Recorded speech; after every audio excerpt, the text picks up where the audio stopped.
দুনিয়ার মানুষ স্বার্থ ব্যতীত কিছুই করে না, আমরাও করি না, ঠিক না? প্রত্যেকটা কাজেই কোনো না কোনো স্বার্থ আছে, আছে না?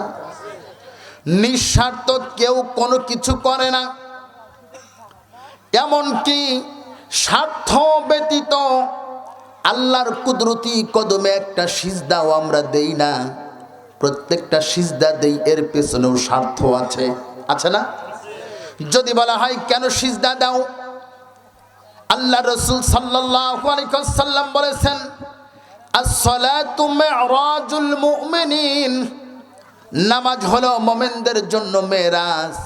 নামাজ পড়লে আমার আল্লাহর জান্নাতের চাবি পাওয়া যাবে, সুবহানাল্লাহ।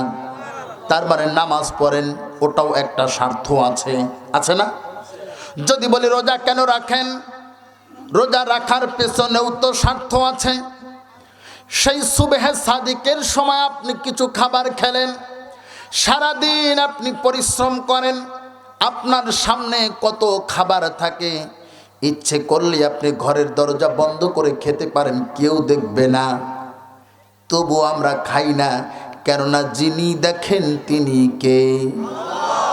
সারাদিন পানিতে কাজ করে, ইচ্ছে করলেই প্রচণ্ড পিপাসায় গলাটা শুকায় কাঠ হয়ে যায়, ইচ্ছে করলেই পানিতে ডুব দিয়ে এক ঢোক পানি পান করে গলাটা ভিজিয়ে নিতে পারে, কেউ কি নেয়? এত কষ্ট করে রোজা রাখে এমনি নাকি স্বার্থ আছে? স্বার্থ আছে না? সেই স্বার্থটা কি? আমার আল্লাহ তাআলা রব্বুল আলামিন হাদিসে কুদসির মধ্যে উল্লেখ করেন, আস-সাওমু জান্নাতুম মিনান নার। রোজা এমন একটা ইবাদত যা মানুষদেরকে জাহান্নাম থেকে বাঁচানোর জন্য ঢাল স্বরূপ ব্যবহার হয়ে যাবে, সুবহানাল্লাহ। আল্লাহর রাসূল বলেন, জান্নাতের 8টি দরজা রয়েছে, তার মধ্যে অন্যতম একটি দরজার নাম হলো রায়্যান। লা ইয়াদখুলুহু ইল্লা সাইমুন, বুখারী মুসলিমের হাদিস। লা ইয়াদখুলুহু ইল্লা সাইমুন, রায়্যান নামক দরজা দিয়া শুধুমাত্র রোজাদাররাই প্রবেশ করবে, বেরোজাদাররা রায়্যান নামক জান্নাতে প্রবেশও করতে পারবে না, সুবহানাল্লাহ। তার মানে এখানেও লাভ আছে, আছে না? আপনি লক্ষ লক্ষ টাকা খরচ করে হজ করতে যান, লাভ আছে না নাই? এমনি তো আর যান না, ওখানেও আমাদের লাভ আছে। যে বেচারা হজের কাজ পরিপূর্ণ করে সম্পাদন করে ফিরে আসলো, আল্লাহ রাসূল সাল্লাল্লাহু আলাইহি ওয়াসাল্লাম বলেন, ওয়ালাদাতহু উম্মুহু, ওই লোকটা যেন সবেমাত্র মায়ের গর্ভ থেকে জন্মগ্রহণ করলো, সুবহানাল্লাহ। এতটা নিষ্পাপ হয়ে যায়। তার মানে হজ করাটাও সেই জায়গায় আমাদের স্বার্থ আছে, জিকির করেন স্বার্থ আছে, আছে না? কোরআন পড়েন স্বার্থ আছে, এই যে মাহফিলে যে আসছেন স্বার্থ আছে না নাই? ইচ্ছে করলেই তো আপনি ঘুমোতে পারতেন, প্রচণ্ড শীতের রজনী, ঠান্ডা বাতাস, কম্বলের নিচে প্রবেশ করলে মনে হয় জান্নাতে প্রবেশ করেছি, তাই না? এত আরাম লাগে, কিন্তু আপনি আরামের ঘুমটা হারাম করে জান্নাতের বাগানে এসেছেন, স্বার্থ আছে না নাই? আল্লাহ রাসূল সাল্লাল্লাহু আলাইহি ওয়াসাল্লাম বলেন, তাদারুসুল ইলমি সাআতিম মিনাল লাইল খায়রুম মিন ইহইয়াইহা। আল্লাহ রাসূল সাল্লাল্লাহু আলাইহি ওয়াসাল্লাম ইরশাদ করেন, রাতের কিছু সময় দিনের আলোচনা করা, কোরআনের আলোচনা করা, সারা রাত্রি ইবাদত বন্দেগী করার চাইতেও উত্তম, সুবহানাল্লাহ। তার মানে এখানেও লাভ আছে। বিনা স্বার্থে কেউ কোনো কিছুই করে না। আমার তাবলীগের ভাইরা বলে আমরা নিঃস্বার্থ দিনের কাজ করি, এটি একটি মিথ্যা কথা। নিঃস্বার্থ কথা বলে না, লাভ আছে না? লাভটা কি? দিনের কাজ করব, আল্লাহর কাজ করব, হয়তো বা আল্লাহ এই উসিলা করেই জাহান্নাম থেকে নাজাত দিয়া জান্নাতের বাসিন্দা বানিয়ে দিতে পারেন, ঠিক কিনা? তার মানে সেখানেও স্বার্থ আছে। প্রত্যেকটা জিনিসেই স্বার্থ আছে। আমরা যা কিছুই করি না কেন সব কিছুর মূল লক্ষ্য হলো, উদ্দেশ্য হলো জাহান্নাম থেকে নাজাত, চিরস্থায়ী জান্নাত। নামাজ, রোজা, হজ, যাকাত, জিকির, আজগার, তাবলীগ, পীর, মুরিদি, যা কিছু বলেন না কেন সব কিছুর মূল উদ্দেশ্য কি? আল্লাহর জান্নাত। তাহলে আসেন, সেই জান্নাতে যাওয়ার সঠিক রাস্তাটা তো চেনা লাগবে, কথা বলে না? সেই জান্নাতে যাওয়ার সঠিক রাস্তা চেনা লাগবে। এখন জান্নাত বানাইছে একজন, রাস্তা তো সেই দেখা দেবে নাকি অন্যজনে দেখাতে পারবে? যিনি জান্নাত বানিয়েছেন তিনিই জানেন জান্নাত কোথায়। যিনি জান্নাত বানিয়েছেন তিনি বলতে পারবেন জান্নাতে যাওয়ার রাস্তা কোনটা। আসেন, আল্লাহ আমাদের নিজেই বলে দিচ্ছেন, বান্দা জান্নাতের রাস্তা খুঁজতে খুঁজতে যদি তুমি দিশেহারা হয়ে যাও, পথ যদি হারিয়ে ফেলো, তাহলে তো জান্নাত পাবা না। দুনিয়ার কাউকে জান্নাতের রাস্তা খোঁজার আমি কন্ট্রাক্টরি দেই নাই, আমি আল্লাহ নিজেই তোমাদেরকে জান্নাতের রাস্তার পরিচয় দিয়ে দিলাম। সুবহানাল্লাহ। আল্লাহ বলতেছেন, বান্দা দুইটা কাজ যদি করে আসতে পারো, দুইটা কাজ যদি করে আসতে পারো, আমি আল্লাহ ওয়াদা দিলাম, আমি আল্লাহ ওয়াদা দিলাম তোমাদের জন্য জান্নাতুল ফিরদাউসটা বরাদ্দ করে রেখে দিয়েছি। আল্লাহ বলেন, ইন্নাল্লাযীনা আমানু ওয়া আমিলুস সালিহাত, ইন্নাল্লাযীনা আমানু, নিশ্চয়ই যারা ঈমান এনেছে, এক নাম্বার কাজ হলো ঈমান আনা, ওয়া আমিলুস সালিহাত, দুই নাম্বার কাজ হলো সৎ কাজ করা। তার মানে আল্লাহ তার রাসূল যা করতে বলেছেন তা করা, যা নিষেধ করেছেন তা বর্জন করা। এই দুইটা কাজ যারা করবে আল্লাহ ওয়াদা দিচ্ছেন, প্রতিশ্রুতি দিচ্ছেন, কানাত লাহুম, আমি আল্লাহ তাদের জন্য রেখে দিলাম জান্নাতুল ফিরদাউসি নুজুলা। আপনারা কি আল্লাহর জান্নাতুল ফিরদাউসে যেতে চান? চান? লিল্লাহি তাকবীর। যদি যেতে চান কাজ করা লাগবে কয়টা? আপনারা কি করতে রাজি আছেন? এক নাম্বার কাজ হলো ঈমান আনা। আল্লাহ কবুল করুন, বলি আমিন। এক নাম্বার কাজ কি? ঈমান আনা। এবার আসেন একটু ঈমানটা বুঝাই। ঈমান কাকে বলে? ঈমান কাকে বলে একটু বুঝাই, তাহলে আপনাদের বুঝে আসবে। আল ঈমান হুয়া তাসদীকু বিমা জাআ বিহিন নাবিয়্যু সাল্লাল্লাহু আলাইহি ওয়াসাল্লাম মিন ইনদিল্লাহ।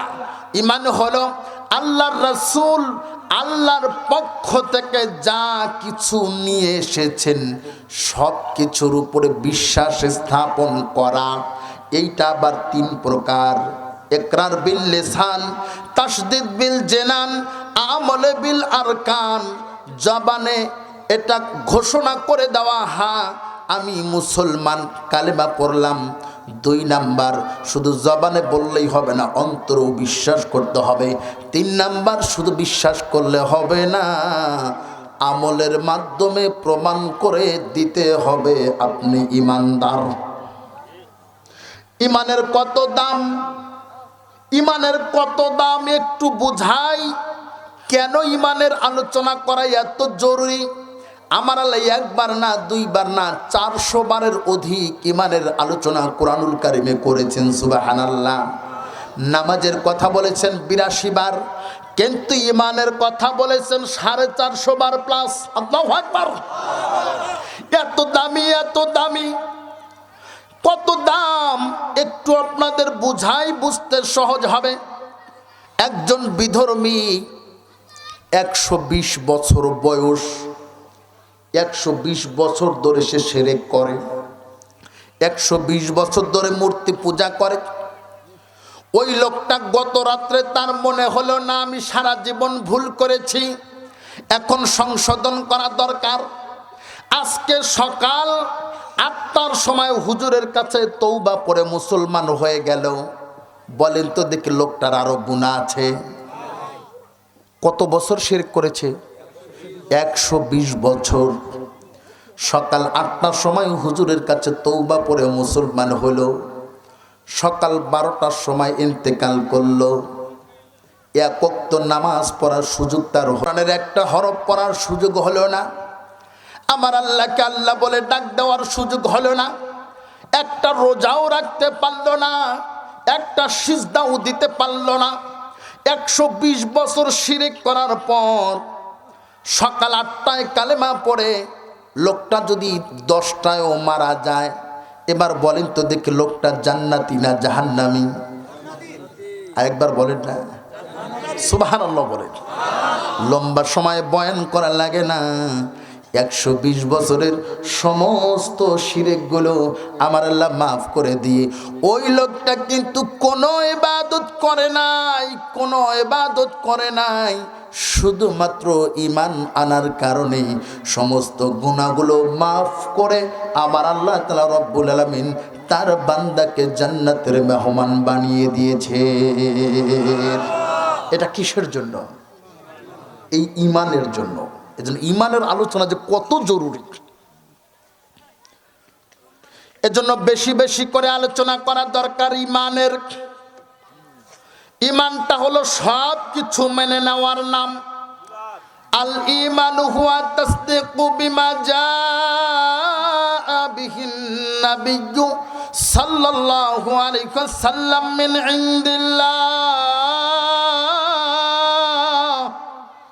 আল্লাহর পক্ষ থেকে আল্লাহ রাসূল সাল্লাল্লাহু আলাইহি ওয়াসাল্লাম যা কিছু নিয়ে এসেছেন সব কিছুকে পরিপূর্ণভাবে মেনে নেওয়ার নামই হলো ঈমান। সুবহানাল্লাহ। ঈমানের আলোচনা যেহেতু করেছি তাহলে কুফরটাও বোঝানো দরকার, কথা বলে না?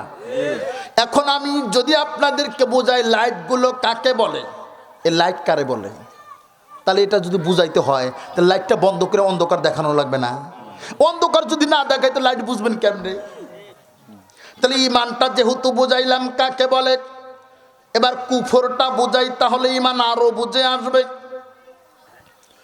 কুফর হলো শরীয়তের অকাট্য দলিল দ্বারা প্রমাণিত যে কোনো একটা হুকুমকে যদি আপনি অস্বীকার করেন অথবা ইনকার করেন, ছোট মনে করেন, তুচ্ছ মনে করেন, সাথে সাথেই সে কাফের হয়ে যাবে। কথাটা আরেকবার বুঝিয়ে নেন। আমি কিন্তু সুন্দর করে ঘটনা সাজায় বলতে পারি না, এটা জানেন। একটা বিষয় আমি আপনাদেরকে বুঝাবো, ক্লাস করাবো, বুঝবেন না মানে মগজ ধোলাই করে দেব, বুঝে যান। বহু ঘটনা শুনেছেন কিন্তু বোঝেন। ঈমানটা হলো সব কিছু মেনে নেওয়ার নাম, আর কুফরটা হলো সব অস্বীকার করা লাগে না, যে কোনো একটা আপনি অস্বীকার করলেন অথবা ছোট করলেন অথবা ইনকার করলেন, তাহলে কুফরি হয়ে যাবে।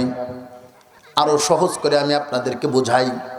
প্রচন্ড শীতের রজনী, ফজরে আজান হয়েছে, আপনি ঘুম থেকে জেগে উঠলেন, ঠান্ডা পানি দিয়ে ওযু করলেন।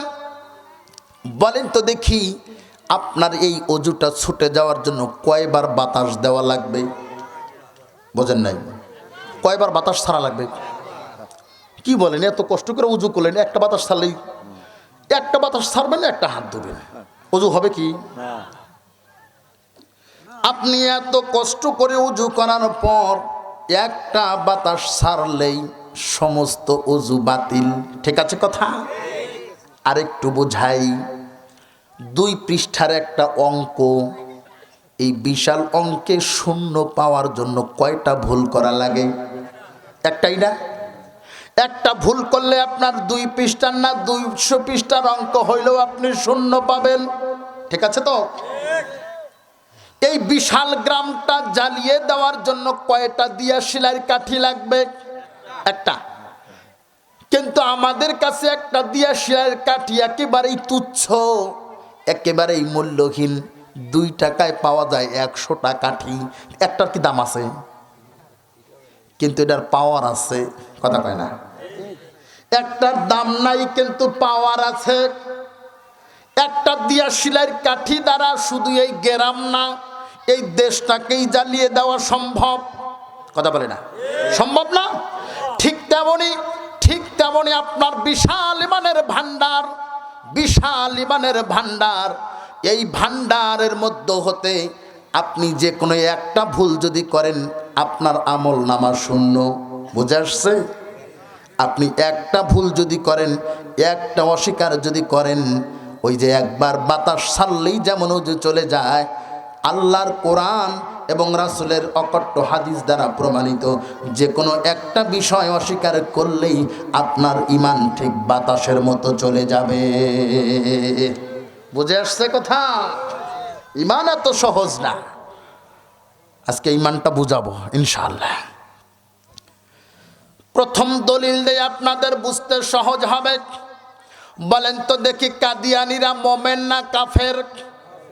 কেন কাফের জানেন না? আন্দাজে কাফের বলেন। হ্যাঁ, নবীকে অস্বীকার করেছে, এটা ভুল কথা। কাদিয়ানীরা আমার নবীকে অস্বীকার করে নাই। কোনদিন তারা বলে নাই আমার নবীকে নবী মানে না, মুহাম্মদকে নবী মানে না। এমন কথা কোনদিনে তারা বলে নাই। মুহাম্মদকে তারা নবী মানে। ওরা কোরআনকে অস্বীকার করে নাই। নামাজ, রোজা, হজ, যাকাত কোনো কিছুকেই তারা অস্বীকার করে নাই। আল্লাহর কোরআনের প্রত্যেকটা সূরাই তারা মেনে নিয়েছে, শুধু একটা আয়াতের দুইটা শব্দ মানে নাই। কি মানে নাই? একটা আয়াতের দুইটা শব্দ মানে নাই। মা কানা মুহাম্মাদুন আবা আহাদিম মির রিজালিকুম ওয়ালাকির রাসূলুল্লাহ, এই পর্যন্ত তারা মেনে নিয়েছে। ওয়া খাতামান নাবিয়্যিন, দুইটা শব্দ। কি? দুইটা শব্দকে তারা মানে নাই।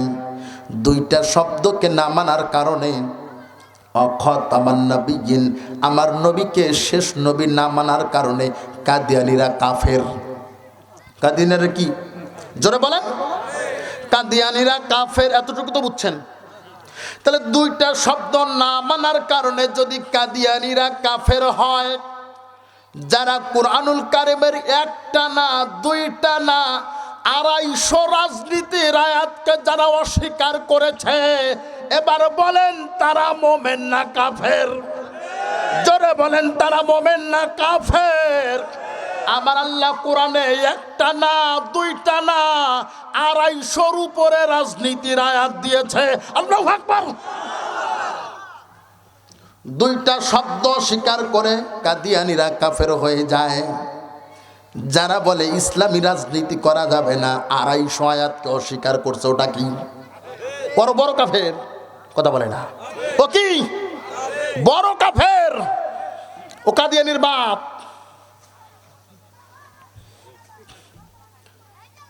আল্লাহ তাআলা রব্বুল আলামিন বলেন, ইন্নাদ দীনা ইনদাল্লাহিল ইসলাম, আমার আল্লাহর মনোনীত ধর্ম ইসলাম। এটা কে বলেছে?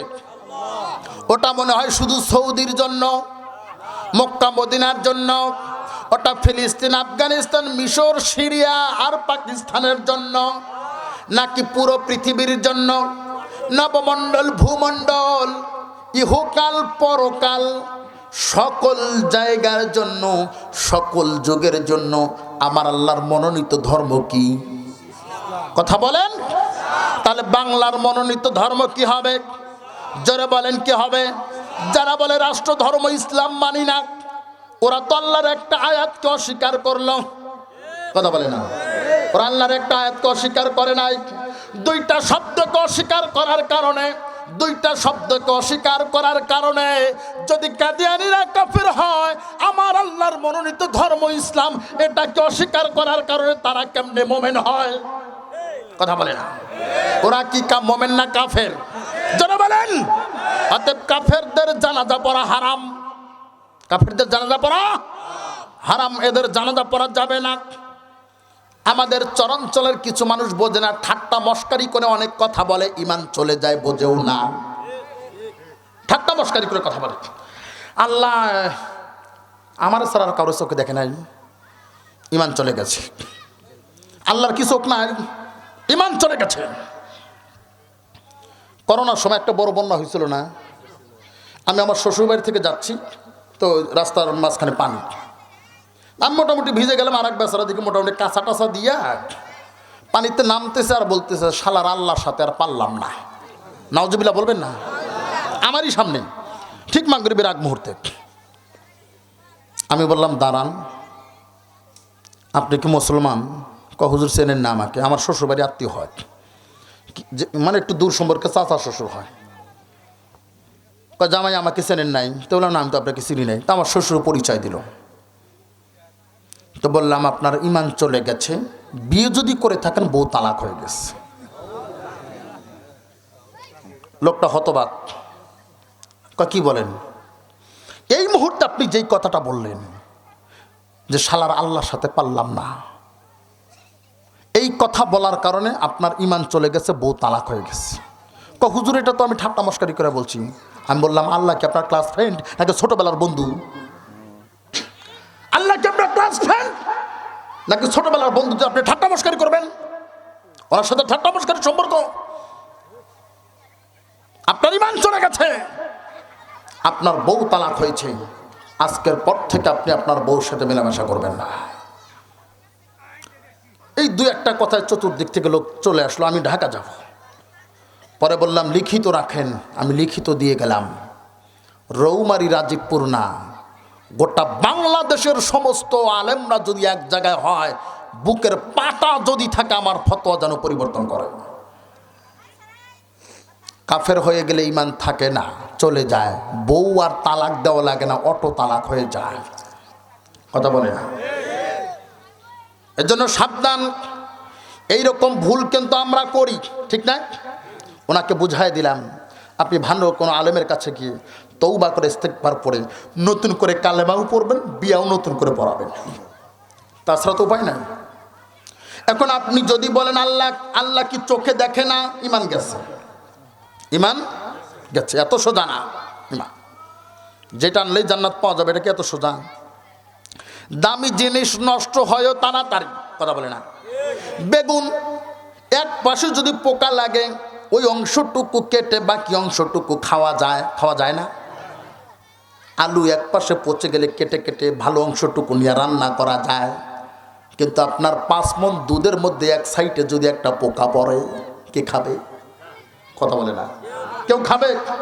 বিশাল ঘিয়ের ভান্ডারের মধ্যে যদি একটু ময়লা পড়ে, সবটুকুই বাতিল।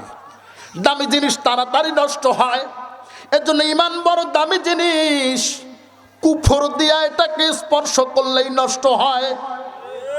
নামাজ পড়ে না, আবার খোটা মাইরা বলে কিসের নামাজ, ওর ইমান চলে গেছে। কথা বলে না? যে বলবে কিসের নামাজ, ওর ইমান চলে গেছে, ওর বউ তালাক হয়ে গেছে, ওর সন্তান সবগুলো যার সন্তান। নামাজ ফরজ করছে কে? আর তুমি ঠাট নমস্কার করে বলো কিসের নামাজ? কিসের নামাজ তুমি জানো না?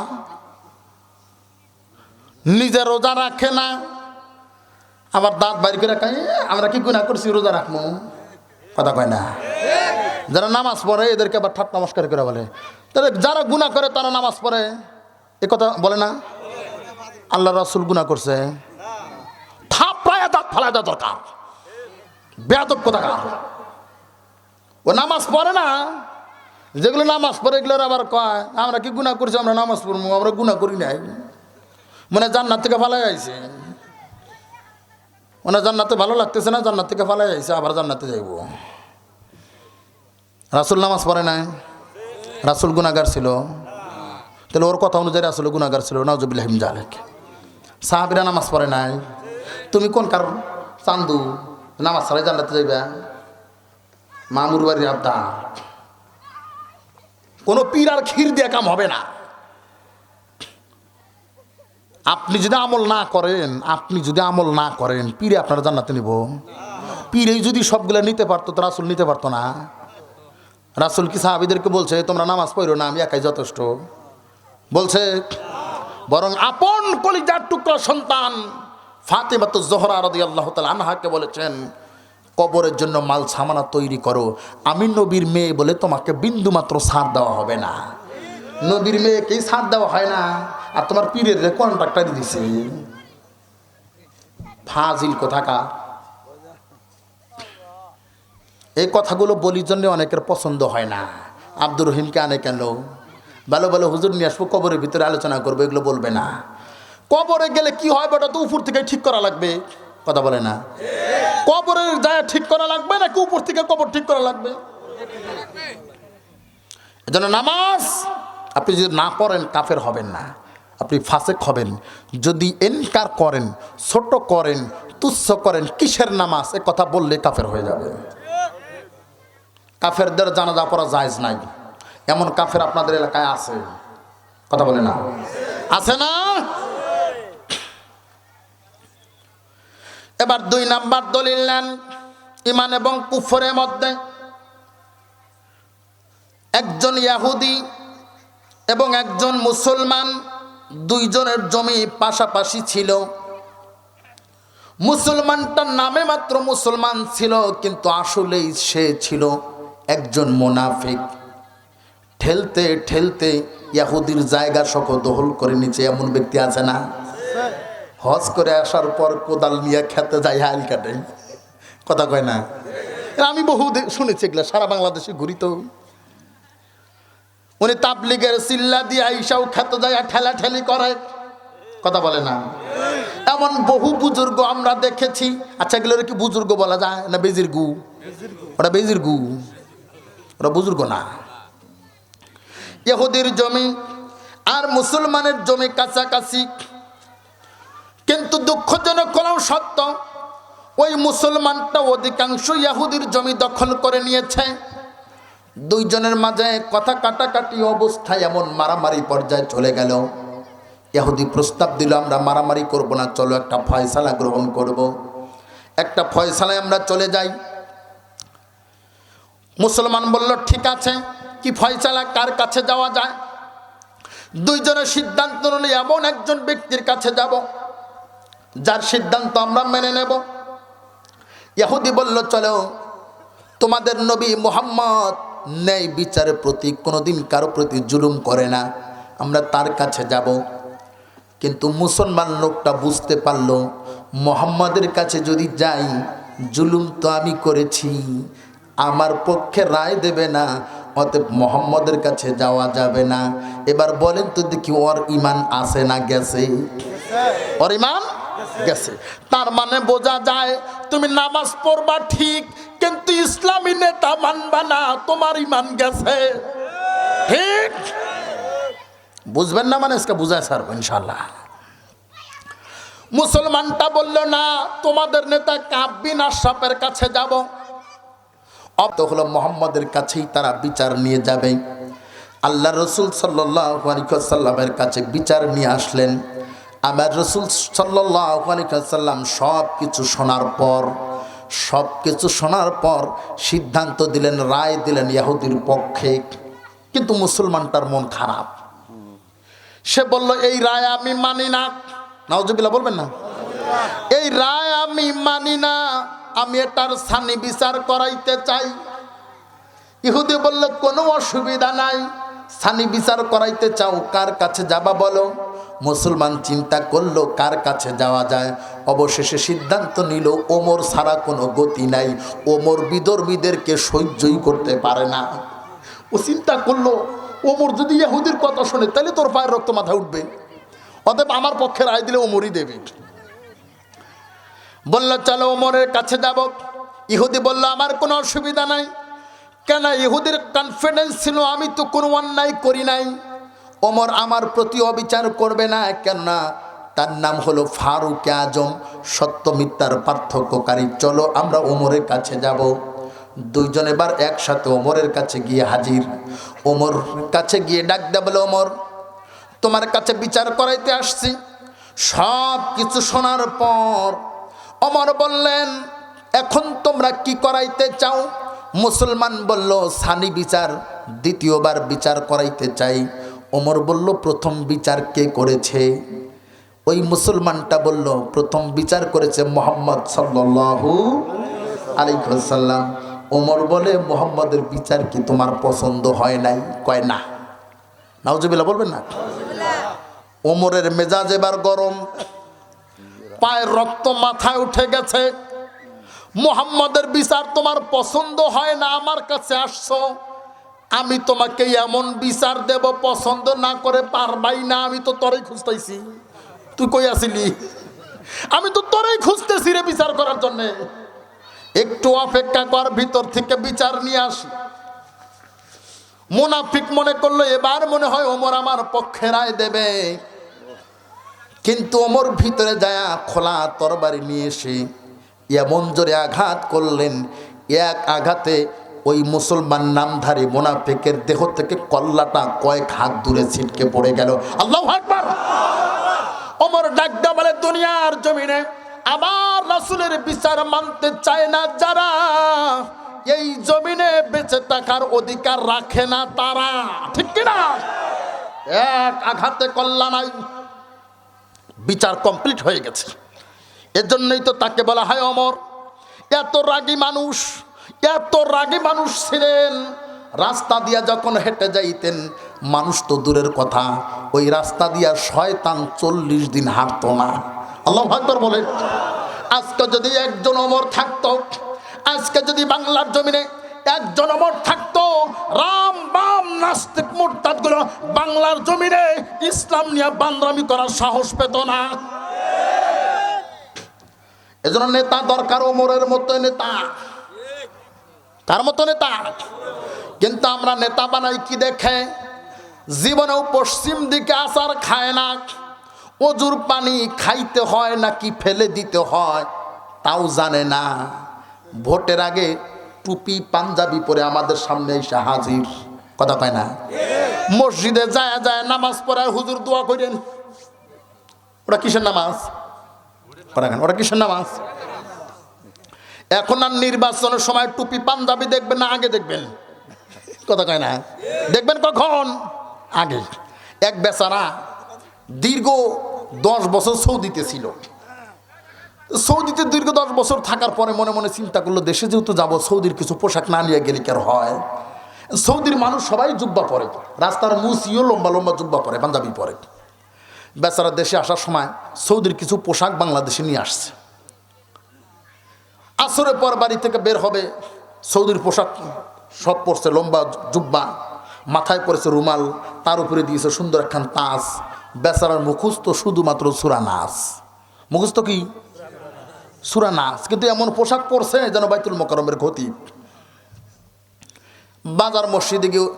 বাজারে গিয়ে উপস্থিত, মাগরিবের আজান হয়েছে। ইমাম সাহেব অসুস্থ, মুয়াজ্জিন সাহেব অচল, নামাজ পড়াবে কে? কথা বলেন। লম্বা জুব্বা যার, ইমামতি তার। আমরা তো এটাই মনে করি। সবাই লোকটারে ঠেলে। লোকটা বলতেছে, হায় হায়, ইমামতি এতটাই ফাও, লম্বা জুব্বা দেখলেই সামনে যাও। ও তো আর সামনে যায় না। পেছন থেকে বলতেছে, বাপ, তোমার পাঞ্জাবির যে ভাব, তোমাকে পেছনে রেখে আমরা সামনে গেলে হবে মহাপাপ, অতএব তুমি দেওয়ার একটা ধাপ। বেচারা বেকায়দায় পইরা রাকাতে সালাতে, লম্বা পাঞ্জাবি পরা ঠেলাতে আল্লাহু আকবার। সূরা ফাতিহা পরে দিছে সূরা নাসের টান। পেছন থেকে বলে, হা, জুড়ায় গেল প্রাণ, কি সুন্দর তেলাওয়াত, এইটা হলো সৌদির ইমাম। সবাই রুকুতে যায় তাসবিহ পড়তেছে, আর এই বেচারা বলতেছে, তোমরা তো খুশি হইছো ভাই, দ্বিতীয় রাকাতে উঠে পড়বো কি, আমার তো পুঁজি নাই। নাচের পর আর কিছু আছে? শেষ সূরা। সিজদা যায় সবাই পড়তেছে সুবহানা রাব্বিয়াল আলা, সুবহানা রাব্বিয়াল আলা। আর এই বেচারা বলতেছে, মুকসেদ, জান বাঁচাইতে চাইলে তাড়াতাড়ি পালা। পালানো ছাড়া আর উপায় নাই। সমস্ত জাতি যখন সবাই সিজদার মধ্যে লিপ্ত, এই বেচারা আরামসে গোটা জাতিরে ফাঁকি দিয়ে ইন্ডিয়া পালায় গেল, কথা কয় না রে? বোঝেন না? 45 মিনিট সময়ও পাইল না। পেছনের মুক্তাদিরা এতিমের মতো বইরা রয়েছে, বুঝছেন তো? ওরা এখন এতিমের মতো না, পেছন থেকে ওঠে না। মুসল্লিরা বলে, ব্যাপার কি, সৌদির ইমামরা কি এত লম্বা সিজদা দেয় নাকি?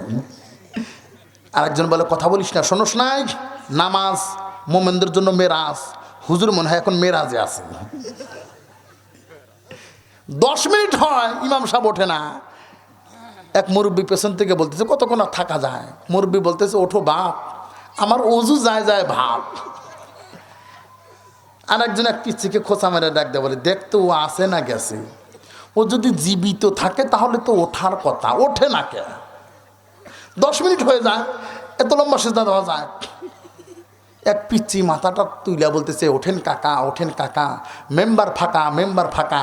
কিয়ামত পর্যন্ত সিজদায় পড়ে থাকলে কেউ আপনার সিজদা থেকে উঠাইতে পারবে না, ও পালায়া গেছে। সবাই মাথা তুলে বলতেছে, হায় হায়, যার লম্বা জুব্বা, টুপি, আর কি সুন্দর তাজ দেখা, পাগড়ি দেখা ওর ইমাম বানাইলাম, আমাদেরকে ফাঁকি দেয় এমনি পালাইছে, কথা বলে না? আমরাও কি সুন্দর দাড়ি, টুপি, পাঞ্জাবি, হজের সময় কি সুন্দর পট্টি, তাহাজ্জুদ গুজারি, হাতে তসবি, কোরআন পড়া ছবি দেখা নেতা বানাইছিলাম, গোটা জাতির এতিম বানায় পালায় গেছে। কথা কয় না। ইমাম কি করছে? পালায়া গেছে। আচ্ছা বলেন তো দেখি, ওই ইমামের জন্য কি আরো অপেক্ষা করা যায়? যে ইমাম সিজদায় রাইখা পালায়া যায়, ওই ইমামের জন্য কি আরো অপেক্ষা করা যায়? ওই ইমামের জন্য যারা অপেক্ষা করে ওরা পাগল। কথা বলে না, ওরা কি পাগল? এখন আর ওই ইমাম না, এখন আর দাড়ি টুপি পাঞ্জাবি না, নতুন যোগ্য দেখা ইমামতি করার মতো একজন ইমাম সামনে বসানো দরকার। আমাদের প্রয়োজন এখন এইরকম একটা সরকার, ঠিক? এজন্য সাবধান, পেছনে ভুল করেছেন, এখন আর ভুল করা যাবে। ওমরের বিচারের কথা মনে আছে তো? ওই যে যেই মুনাফিকটাকে মারল, ওর আত্মীয় স্বজনরা আল্লাহর রাসূলের কাছে বিচার নিয়ে গেলেন। ইয়া রাসূলুল্লাহ, ইয়া হাবিবাল্লাহ, আমার ভাই একজন মুসলমান। ওমর রাগের বশে আমার ভাইয়ের দেহ থেকে কাল্লাটা নামায়া দিয়েছে, আমার ভাইকে হত্যা করেছে, হত্যার বিচার চাই।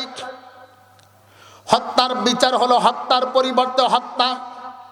আমার রাসূলের দরবারে বিচার দেওয়া হলো, রাসূলের আদালতে। আমার রাসূল বিচার গ্রহণ করলেন। চতুর্দিকে গুঞ্জন ছড়িয়ে গেল, হায় হায়, ওমরের বিরুদ্ধে বিচার, ওমরের বিরুদ্ধে বিচার, ওমরকে আসামি করা হয়েছে।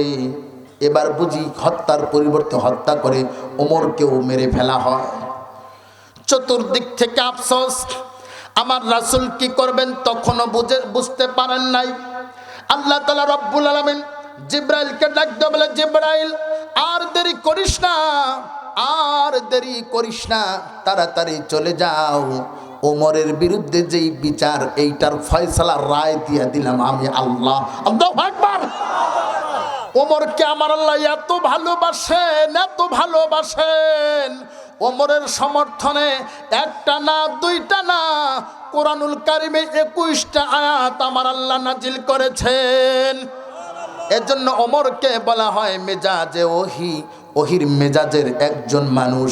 আমার আল্লাহর সাথে সাথে কোরআনের আয়াত নাজিল করে দিলেন, ফালা ওয়ারাব্বিকা লা ইউমিনুনা হাত্তা ইউহাক্কিমুকা ফীমা শাজারা বাইনাহুম সুম্মা লা ইয়াজিদু ফি আনফুসিহিম হারাজাম মিম্মা কাদাইতা ওয়া ইউসাল্লিমু তাসলিমা। সুবহানাল্লাহ।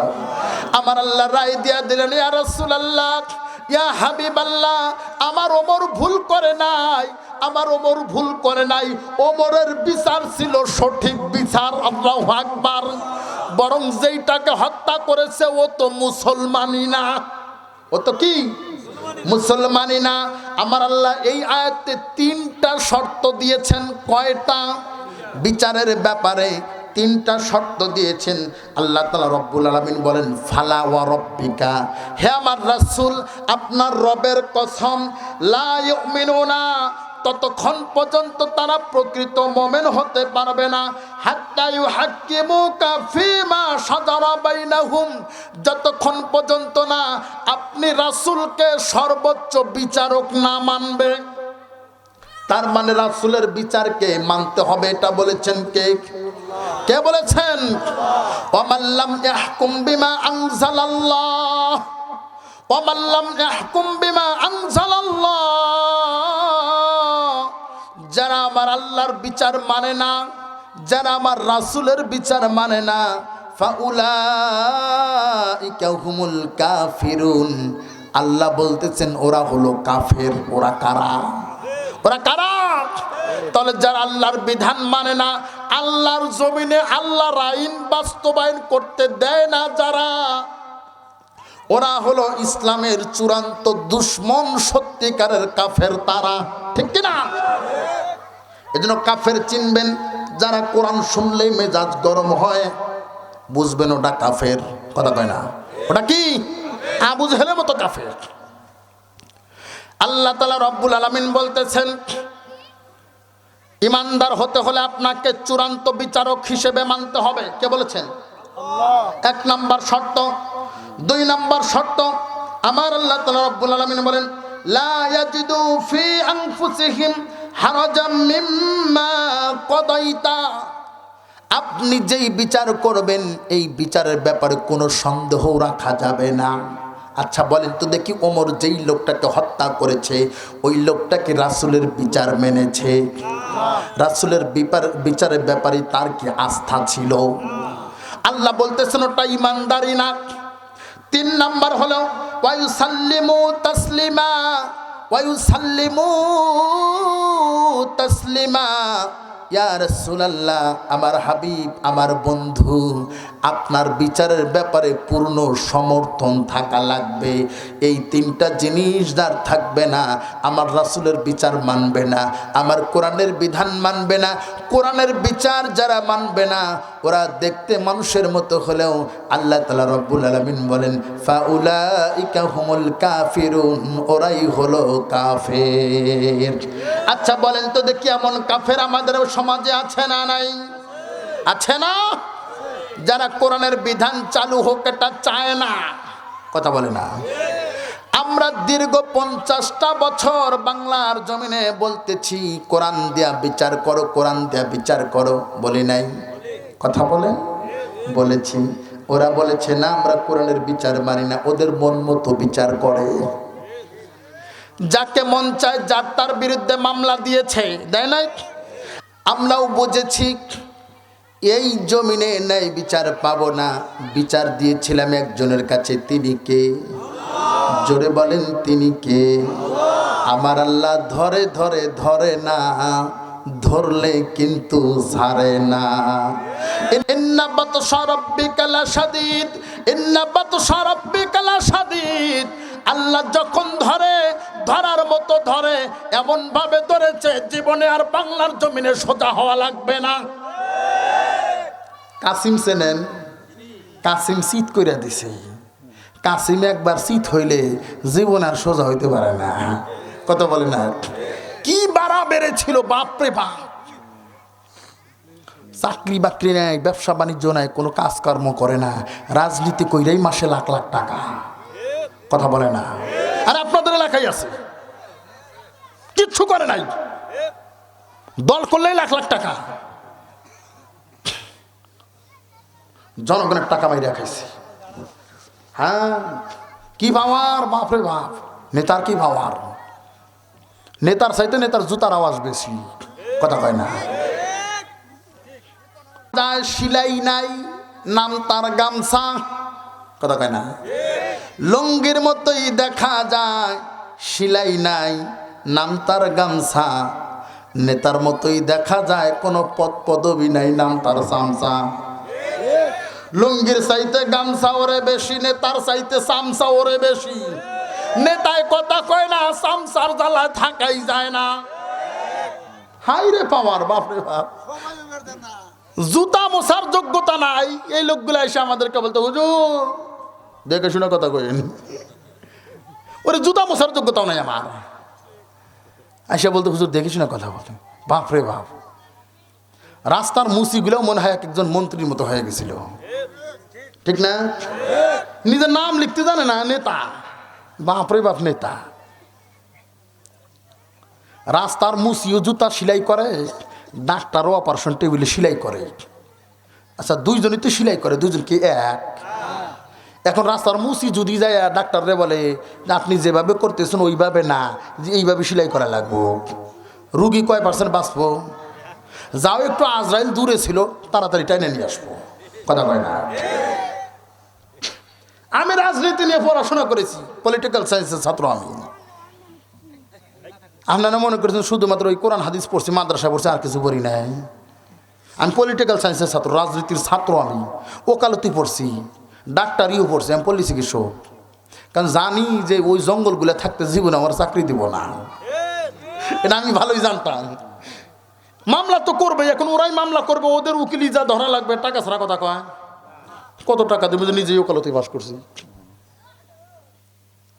চাকরি বাকরি যদি না হয় একটা ওষুধের দোকান দিয়ে বসে থাকতাম, তাও যেন ওদের পা ধরতে না হয়। আমি রাজনীতির ছাত্র, আমাকে এসে রাজনীতি বোঝায় রাস্তার মুসি। ঠিক একই রকম না? মুসি জুতা সেলাই করে ডাক্তার কাছে যায়, বলতেছে এইভাবে না, আমি যাভাবে জুতা সেলাই করে এইভাবে করা লাগবো। কাসিম শীত হয়েছে, কথা কয় না, কি হয়েছে? কাসিম শীত হয়েছে। জীবনে মরার আগে আর সোজা হওয়া লাগবে না, কথা ঠিক আছে তো? আল্লাহ তাআলা রব্বুল আলামিন ডাক দেওয়া, আমার ওমরের বিচার সঠিক।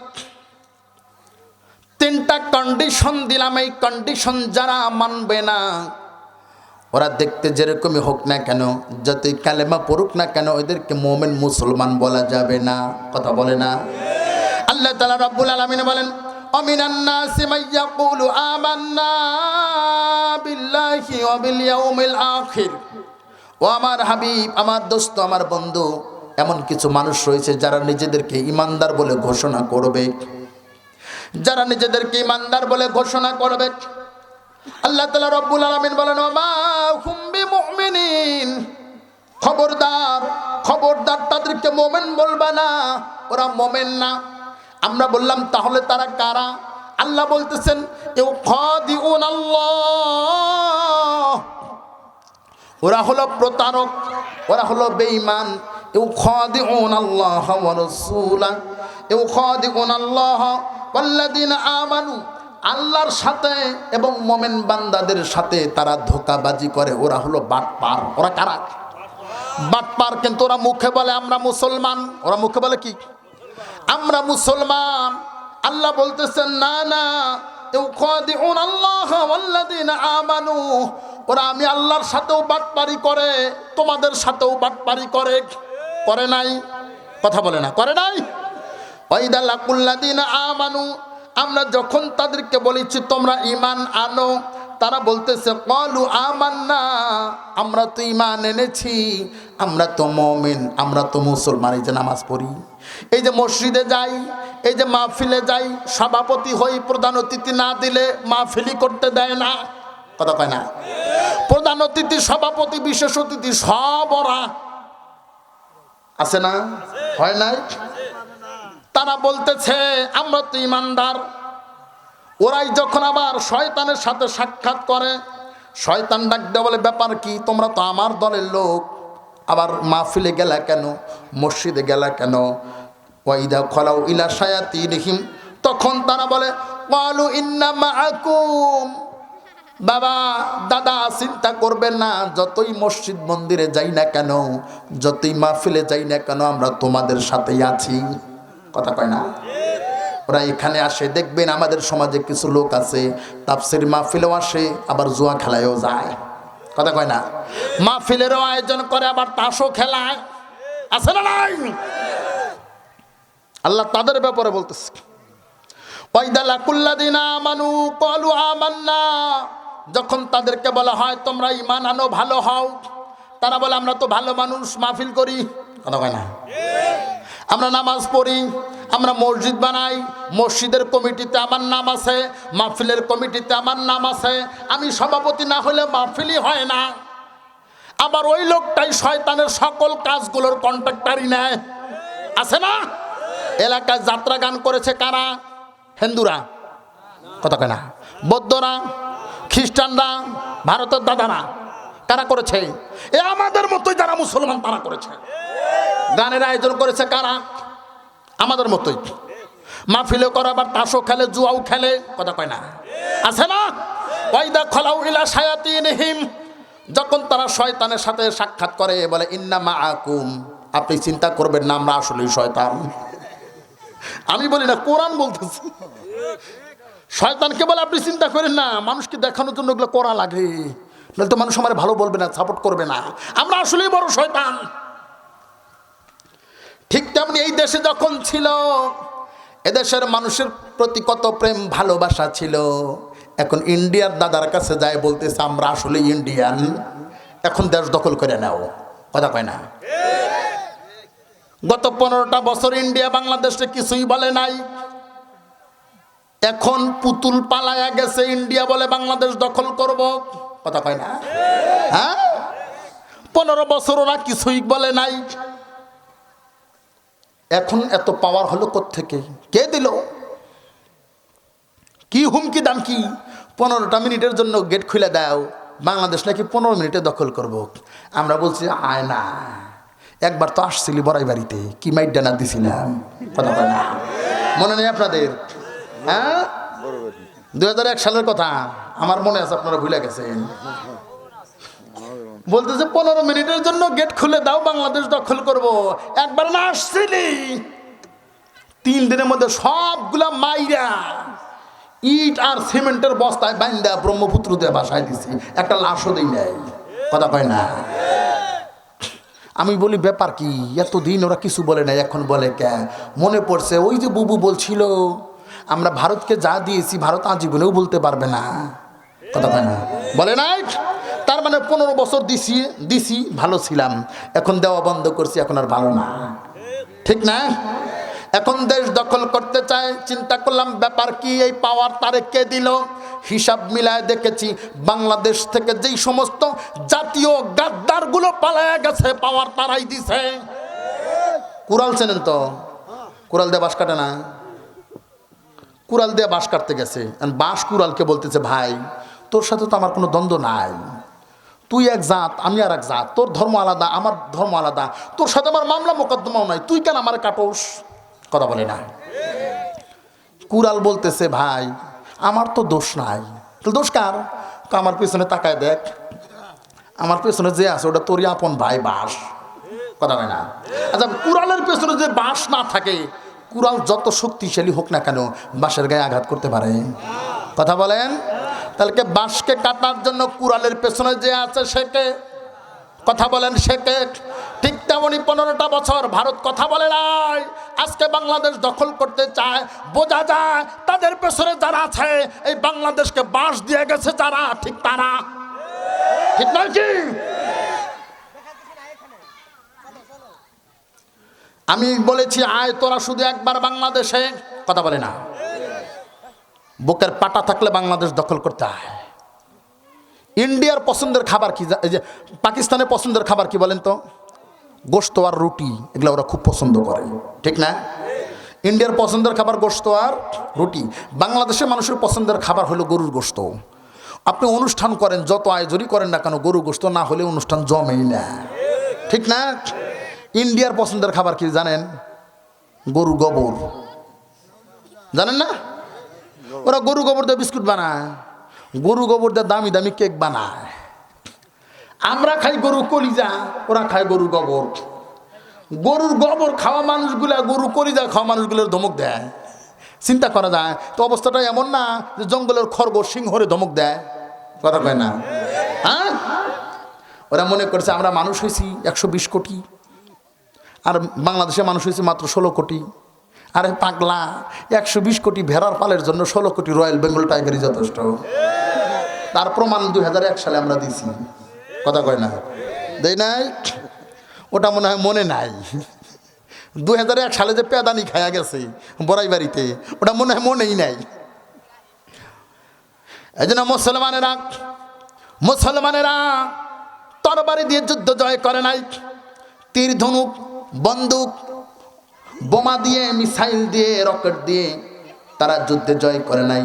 মুসলমানেরা যুদ্ধে জয় করে ইমান দিয়া।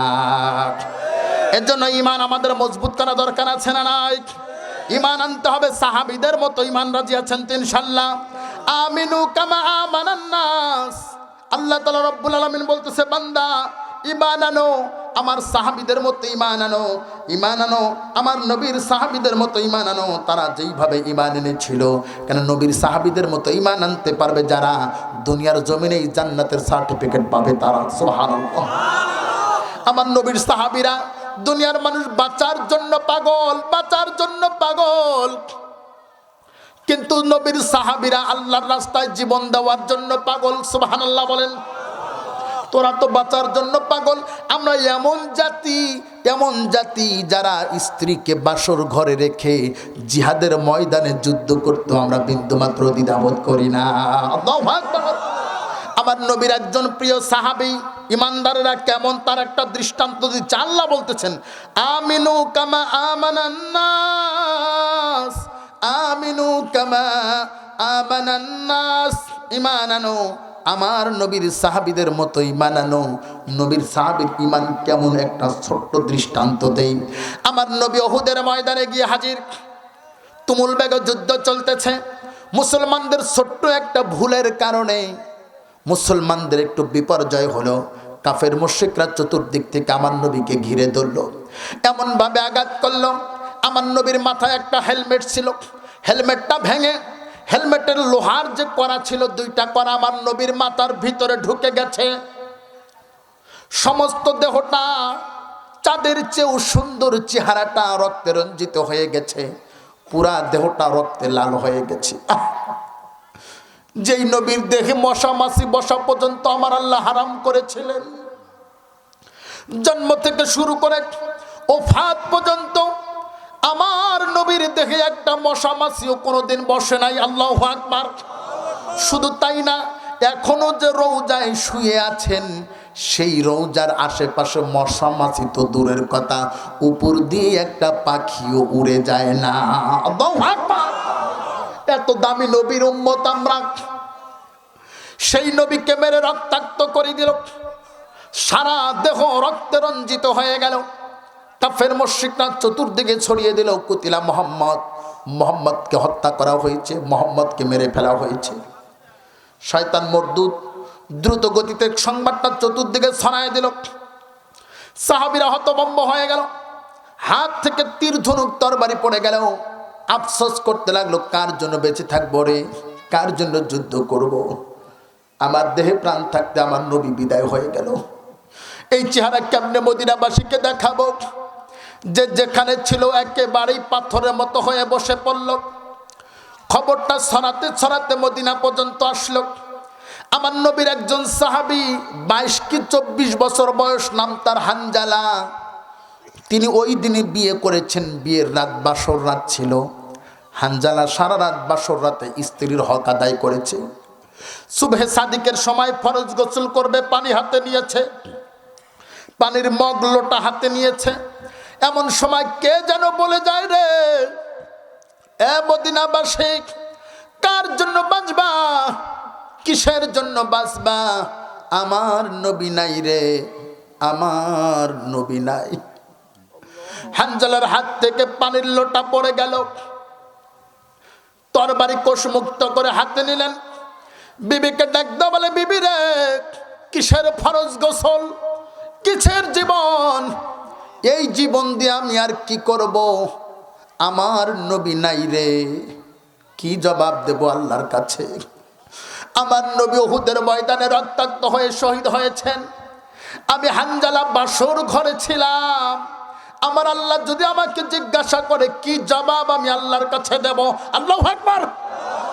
কেমন ঈমান, কেমন ঈমান!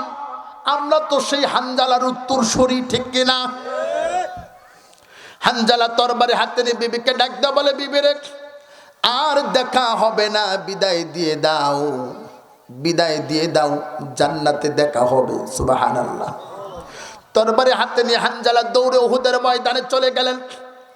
তুমুল বেগে কাফেরদের সাথে যুদ্ধ করতে লাগলেন। এক পর্যায়ে চতুর্দিক থেকে কাফেররা ঘিরে ধরল। হানজালাকে চতুর্দিক থেকে তীর ধনুক বর্ষা বল্লম তরবারি দিয়ে আঘাত করতে লাগলো।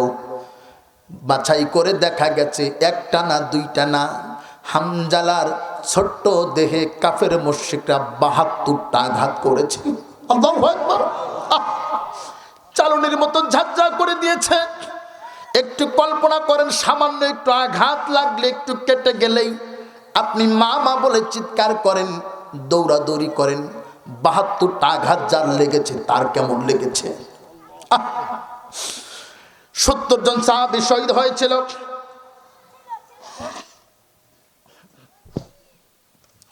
70 জন সাহাবী শহীদ হয়েছে।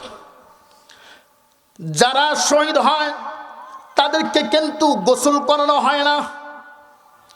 যারা আল্লাহর রাস্তায় শহীদ হয় তারা বড় দামি মানুষ, তাদেরকে গোসল করানো হয় না, বিনা গোসল তাদেরকে দাফন করা হয়। সুবহানাল্লাহ।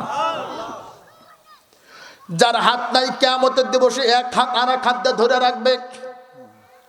যার গলা কাটা, এই মাথাটা 2 হাত ধরে থাকবে, রক্তাক্ত অবস্থায় উঠবে। কিয়ামতের দিবসে কেউ কারো দিকে তাকাবে না। কিন্তু শহীদরা যখন হাঁটা শুরু করবে, হাত নাই, পাও নাই, মাথা নাই, অর্ধেক দ্বিখণ্ডিত মানুষগুলো চলে যাবে। সারা হাসরবাসী তাকিয়ে থাকবে, আর এরা আবার কারা? আমার আল্লাহ ঘোষণা করে দেবে, এরা তো হলো তারা যারা আমার জমিনে আমার দিন কায়েমের আন্দোলন করতে গিয়ে, আমার দিন কায়েমের দিনের পক্ষে বাতিলের বিপক্ষে জিহাদ করতে গিয়ে শাহাদত বরণ করেছে। আজকে রক্তমাখা অবস্থায় আমি আল্লাহ তাদেরকে জান্নাত দিয়ে দেব। শহীদদের কত দাম তা কি জানেন? আল্লাহ বলতেছেন, ওয়ালা তাকুলু লিমান ইয়াকতালু ফি সাবিলিল্লাহি আমওয়াত। খবরদার খবরদার, আমার রাস্তায় যারা শহীদ হবে তোমরা তাদেরকে মৃত বলো না। আমার আল্লাহ যেটা নিষেধ করে বান্দার জন্য সেটা হারাম হয়ে যায়। এজন্য যারা শহীদ হয়েছেন তাদেরকে মৃত বলা হারাম। তাদেরকে মৃত বলা কি হারাম? খবরদার, তাদেরকে মৃত বলবেন না। হানজালা শহীদ হয়ে গেছে, আমার রাসূল জানেই না। হানজালা যে এসেছে আমার রাসূল এটাও জানে না। সমস্ত শহীদদের দেহ মোবারকগুলো একত্রিত করে আমার রাসূল দাফন করতেছেন। দূর থেকে একজন আনসারী মহিলা দৌড়ে আসতেছেন নববধূর সাজে।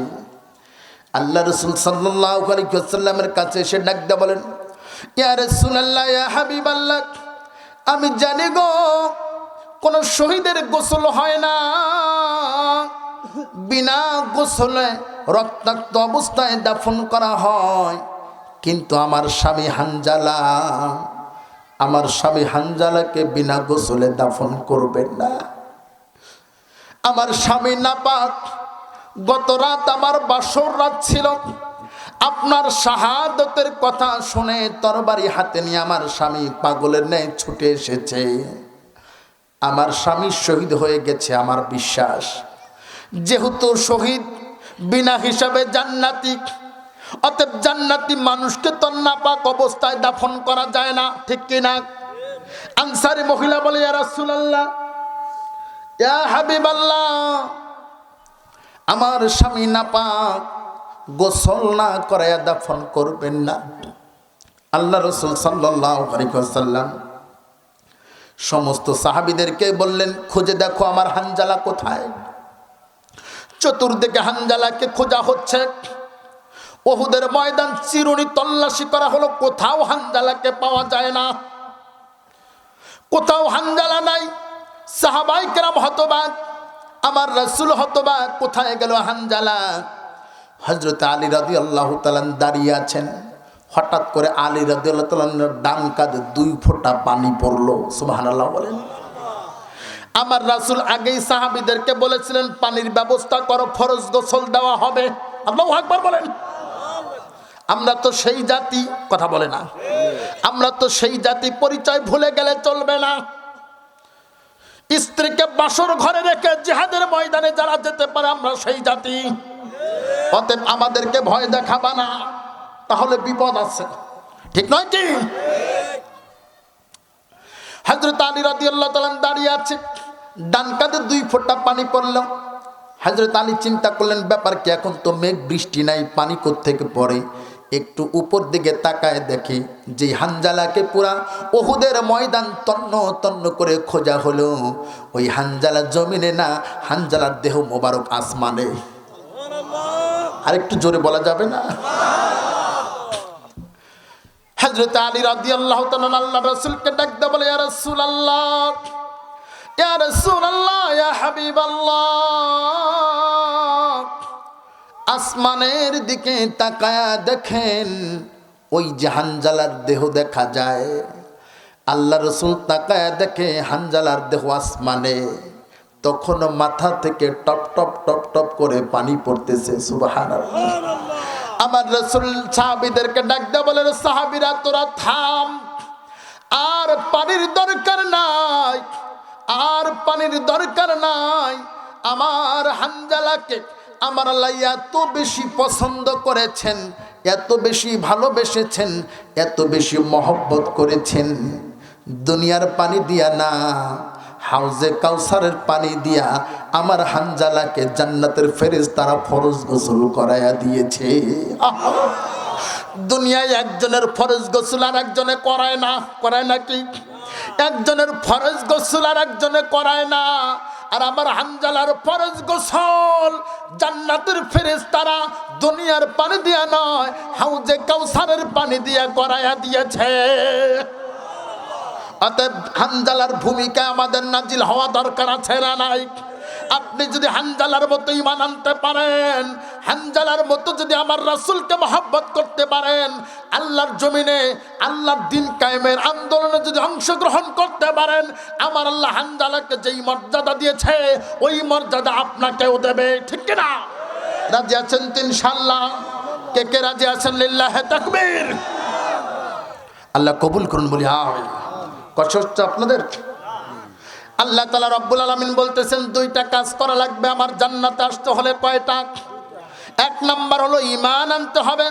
ইন্নাল্লাযীনা আমানু ওয়া আমিলুস সলিহাত কানাত লাহুম জান্নাতুল ফিরদাউসি নুজুলা। আল্লাহ তাআলা রব্বুল আলামিন বলতেছেন এক নাম্বার কাজ হলো ঈমান আনবা, এরপরে নেক আমল করবা। এই দুইটা কাজ যদি করতে পারো, কানাত লাহুম, আমি তাদের জন্য রেখে দিয়েছি জান্নাতুল ফিরদাউসি নুজুলা। একবার বলেন সুবহানাল্লাহ। ঈমান আনবেন কাদের মতো ঈমান? আমার আল্লাহ দৃষ্টান্ত দিচ্ছেন, অদারাবাল্লাহু মাসালান লিল্লাযিনা আমানু ইমরাআতা ফিরআউন। যারা ঈমান আনবে তাদের জন্য উদাহরণ স্বরূপ হলো ফেরাউনের স্ত্রী আসিয়া। কে বলেছেন? আল্লাহ।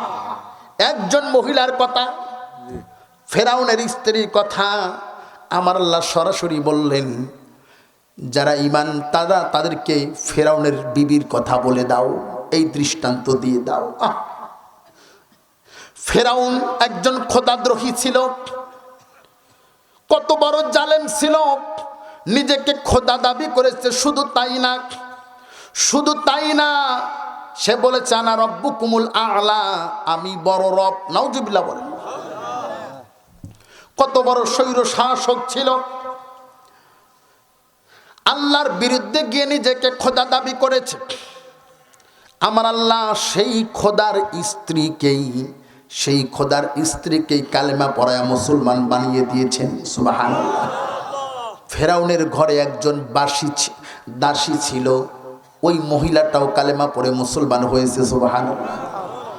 একদিন ফেরাউনের কন্যা ফেরাউনের কাছে গিয়ে বলে, বাবা, তুমি ছাড়া কি আরো কোনো আল্লাহ আছে নাকি, আরো কোনো রব আছে নাকি? ফেরাউন বলল, ব্যাপার কি এটা, তুমি জিজ্ঞাসা করো কেন? ফেরাউনের মেয়ে বলল, আমার ঘরে যে দাসী আমার মাথার চুল আশ্রায়া দেয়, হঠাৎ করে চুল আশ্রাতে আশ্রাতে চিরুনিটা জমিনে পড়ে গেছে। ওই মহিলাটা চিরুনিটা যখন উঠালো তখন বলল বিসমিল্লাহ। আমি জিজ্ঞাসা করলাম মানিল্লাহ, আল্লাহ আবার কে? ওই মহিলাটা বলল রব্বি অরব্বুক, আমার রব আর তোমার রব। আমি হতবাক হয়ে জিজ্ঞাসা করলাম, আমার বাবা ফেরাউন ব্যতীতও কি তোমার আর কোনো রব আছে নাকি? মহিলাটা বলল রব্বি অরব্বুকি অরব্বু আবিকি, আমার রব তোমার বাবার রব যিনি, তিনি হলেন আমার আল্লাহ। আমাদের রবকে জোরে বলেন, আমাদের রবকে। ইন্নাল্লাযীনা ক্বালু রাব্বুনাল্লাহ, যারা ঘোষণা করে আল্লাহ আমার রব, সুম্মাস্তাকামু, অতঃপর এই কথার উপরে ইস্তিকামাত থাকে, দৃঢ়তা প্রকাশ করে, আল্লাহ তাআলা রব্বুল আলামিন বলেন তাতানাজ্জালু আলাইহিমুল মালাইকা, আমি আল্লাহ তাদের সাহায্য করার জন্য ফেরেশতা পাঠিয়ে দেই। তারা বলে দেন আল্লাহ তাখাফু ওয়ালা তাহজানু ওয়া আবশিরু বিল জান্নাতিল্লাতী কুনতুম তুআদুন, তোমার ভয় নাই, চিন্তা নাই, দুনিয়ার জমিনেই ওই লোকটা জান্নাতের সুসংবাদ পায়। সুবহানাল্লাহ। অতএব আরেকবার জোরে বলেন আমাদের রবকে, আরেকবার বলেন আল্লাহ। জবান খুলে চিৎকার মেরে বলেন আল্লাহ। শান্তি লাগে না? আল্লাহকে আল্লাহ বলে ডাক দিলেই শান্তি লাগে। সুবহানাল্লাহ। ফেরাউন চিন্তা করলো সর্বনাশ, আমার ঘরে আমার বিরোধী। বাদীকে ডেকে আনা হলো, বল তুই মুসার রবের প্রতি ঈমান ছাড়বি কিনা? বাদী ডাক দেওয়া বলে, প্রশ্ন আসে না। মুসলমানেরা যখন কালেমা পড়ে, দুনিয়ার কাউকে ভয় করে ঈমান ছাড়ার জন্য কালেমা পড়ে না। ফিরআউন ডাকতে বলে, কালেমা যদি না ছাড়ো, মুসার রবের প্রতি ঈমান যদি না ছেড়ে আমাকে যদি রব হিসেবে মেনে নাও, ভয়াবহ পরিণতি তোমাকে দেখতে হবে। মহিলা ডাক দিয়ে বলল, ফিরআউন কি ভয়াবহ পরিণতি দেখাবা? ওই মহিলার 60টি সন্তান ছিল। কয়টি? 60টি সন্তান ছিল। ফিরআউন বলল, তাদেরকে ধরে আনাও। ধরে আনা হলো। 3টি বর্ণনা, এক বর্ণনা শুলে চড়ানো হয়েছে, আর এক বর্ণনা আগুনে পোড়ানো হয়েছে, আর এক বর্ণনা তেল গরম করা হয়েছে। বিশাল একটা কড়াইয়ে তেল, ফুটন্ত তেল গরম করা হচ্ছে। মহিলার সামনে, মায়ের সামনে এক একটা করে সন্তানদেরকে ওই ফুটন্ত গরম তেলের মধ্যে দেয়। একটু কল্পনা করে, চক্ষুটা বন্ধ করে কল্পনা করেন, সামান্য মাছ ভাজতে গিয়ে, একটু ডাল পুরি ভাজতে গিয়ে একটু গরম তেল যদি আমাদের দেহে ছিটা লাগে, ফোসকা পড়ে যায়, 2-4 দিন ব্যথা থাকে। কথা বলেন। অথচ ফুটন্ত গরম তেল মায়ের সামনে কলিজা টুকরা সন্তানকে তেলের মধ্যে একটা একটা করে ছেড়ে দেওয়া হচ্ছে। ভাজা মাছের মতো ফ্রাই হয়ে যাচ্ছে। দেহ থেকে গোশতগুলো খুলে খুলে হাড্ডিগুলো আলাদা হয়ে যাচ্ছে। ফিরআউন মহিলাকে ডাক দেওয়া বলে, মহিলা বল, মুসার কালেমা ছেড়ে আমাকে রব হিসেবে মেনে নিবি কিনা?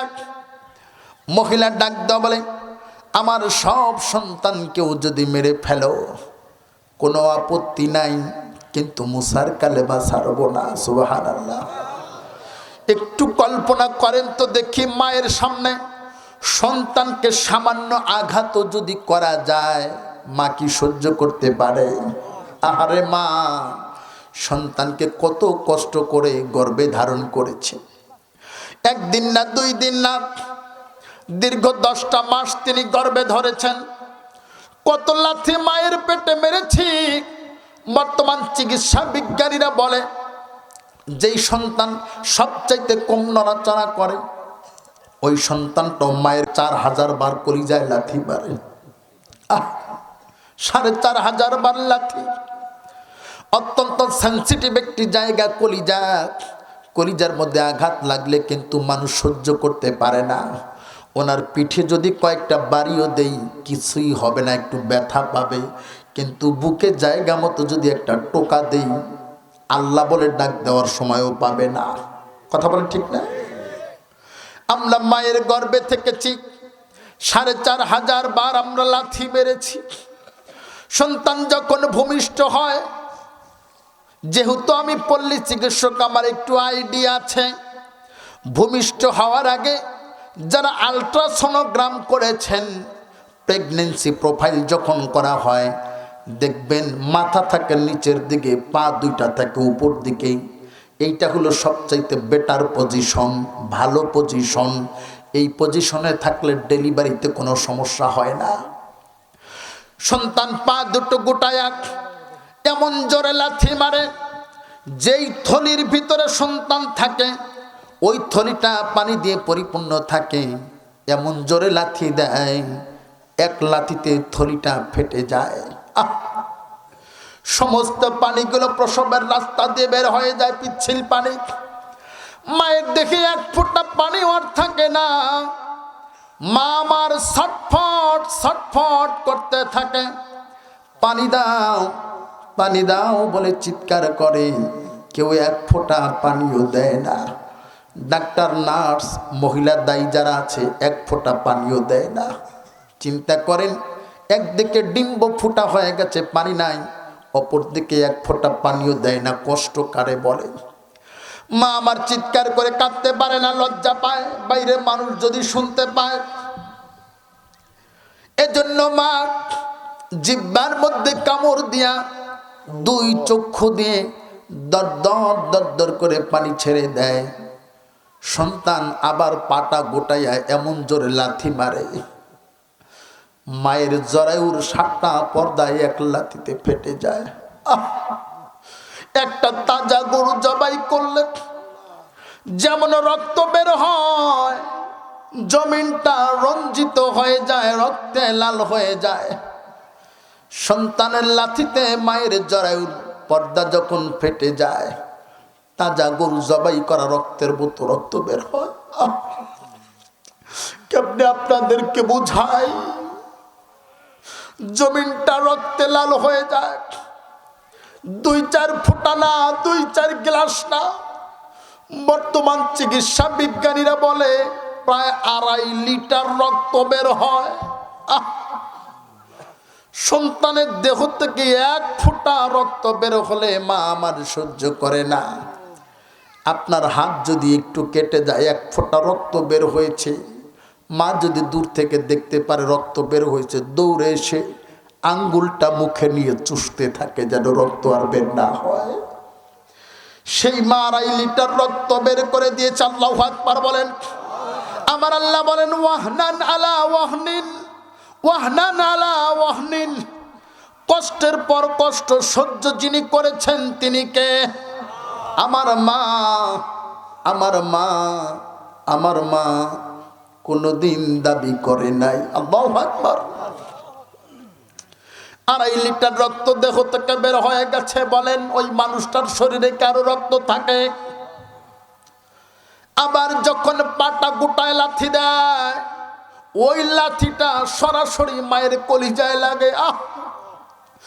মা আমার সাথে সাথে অজ্ঞান হয়ে যায়। মায়ের গর্ভে আমার আল্লাহ একজন ফেরেশতা নিযুক্ত করে দেন। ফেরেশতাকে ডাক দাও, বলে ফেরেশতা আর দেরি করিস না, আমার বান্দির শরীরে 1 ফোঁটা রক্ত নাই, আমার বান্দির শরীরে 1 ফোঁটা পানিও নাই, আমার বান্দি অজ্ঞান হয়ে গেছে, আর দেরি করিস না। সুম্মা সাবিলা ইয়াসসারা, সুম্মা সাবিলা ইয়াসসারা, সুম্মা সাবিলা ইয়াসসারা, আর দেরি করিস না, আর দেরি করিস না, আমার বান্দাকে ধাক্কা মেরে বের করে দে। আল্লাহু আকবার। আমি জানিও না, আমি জানিও না আমার আল্লাহ মায়ের প্রসবের রাস্তা দিয়ে দুনিয়ার জমিনে বের করে নিয়ে আসলেন। মা আমার অজ্ঞান হয়ে কোনো জ্ঞান নাই, জিহ্বায় কামড় মেরে দাঁত দুটো একেবারেই, আমরা দেখি অনেক সময় দাঁত লেগে যায়, দেখেন নাই? জিহ্বায় কামড় দিয়ে দাঁতগুলো লেগে যায়। পাশে থাকা মহিলাগুলো দাঁতগুলো খোলার চেষ্টা করে, খুলতে পারে না, জ্ঞান ফেরে না। ওই যে ছোট্ট বাচ্চা দুনিয়ার জমিনে আসলো, এসেই কিছু সময়ের মধ্যে তার জবান থেকে কিছু কান্নার আওয়াজ বের হয়, ছোট্ট ছোট্ট মুরগির বাচ্চার মতো। এই আওয়াজটা আমার আল্লাহ কুদরতি কায়দায় মায়ের কান দিয়ে মায়ের কলিজা পর্যন্ত পৌঁছায় দেয়। সন্তান যত কান্না করে মা তত তাড়াতাড়ি সুস্থ হয়। সুবহানাল্লাহ। সন্তান যত কান্না করে মা তত তাড়াতাড়ি সুস্থ হয়। কি মহব্বত, কি মায়া, কি ভালোবাসা! সন্তানের কান্নার মধ্যে মায়ে কি মেডিসিন আমার আল্লাহ রেখে দিয়েছেন। সন্তানের কান্নায় মা আমার সুস্থ হয়ে যায়। সুবহানাল্লাহ। এজন্য সন্তান যখনই কোনো বিপদে পড়ে মোবাইল করে লাগে না। মোবাইল করতে গেলেও তো 11টা অক্ষর তুলতে হয়, আবার কল দিতে হয়, এত কিছু করা লাগে না। সন্তান বিপদে পড়লেই সর্বপ্রথম যিনি খবর পান তিনি আমার মা। ঠিক নয় কি? রক্তমাখা সন্তানকে বুকে জড়ায় ধরে সারা শরীরে চুমো দেয়, অথচ মায়ের দেহে রক্ত নাই, মায়ের দেহে পানি নাই। সন্তান দেখে মা আমার সব কিছু ভুলে গেছে। আল্লাহু আকবার।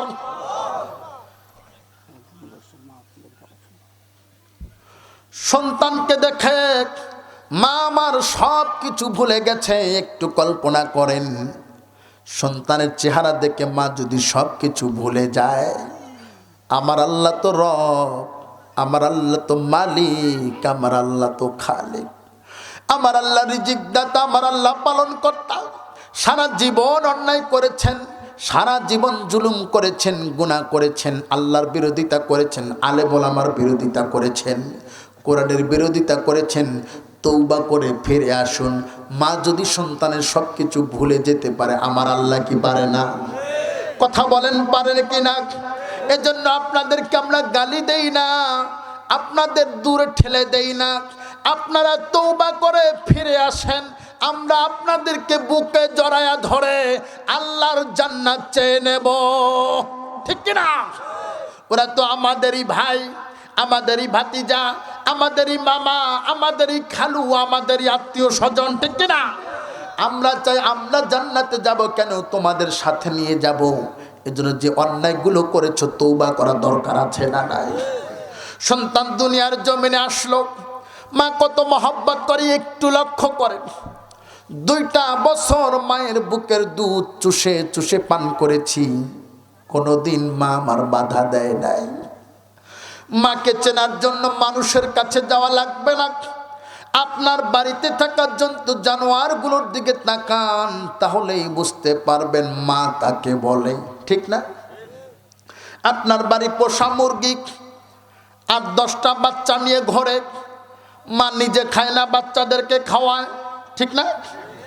আপনার বাড়ি পোষা মুরগি, মায়ের সামনে আপনি একদিন একটা বাচ্চাকে ধইরা দেখেন, মুরগিটাও জান বাজি রেখে আপনার উপরে হামলা করবে।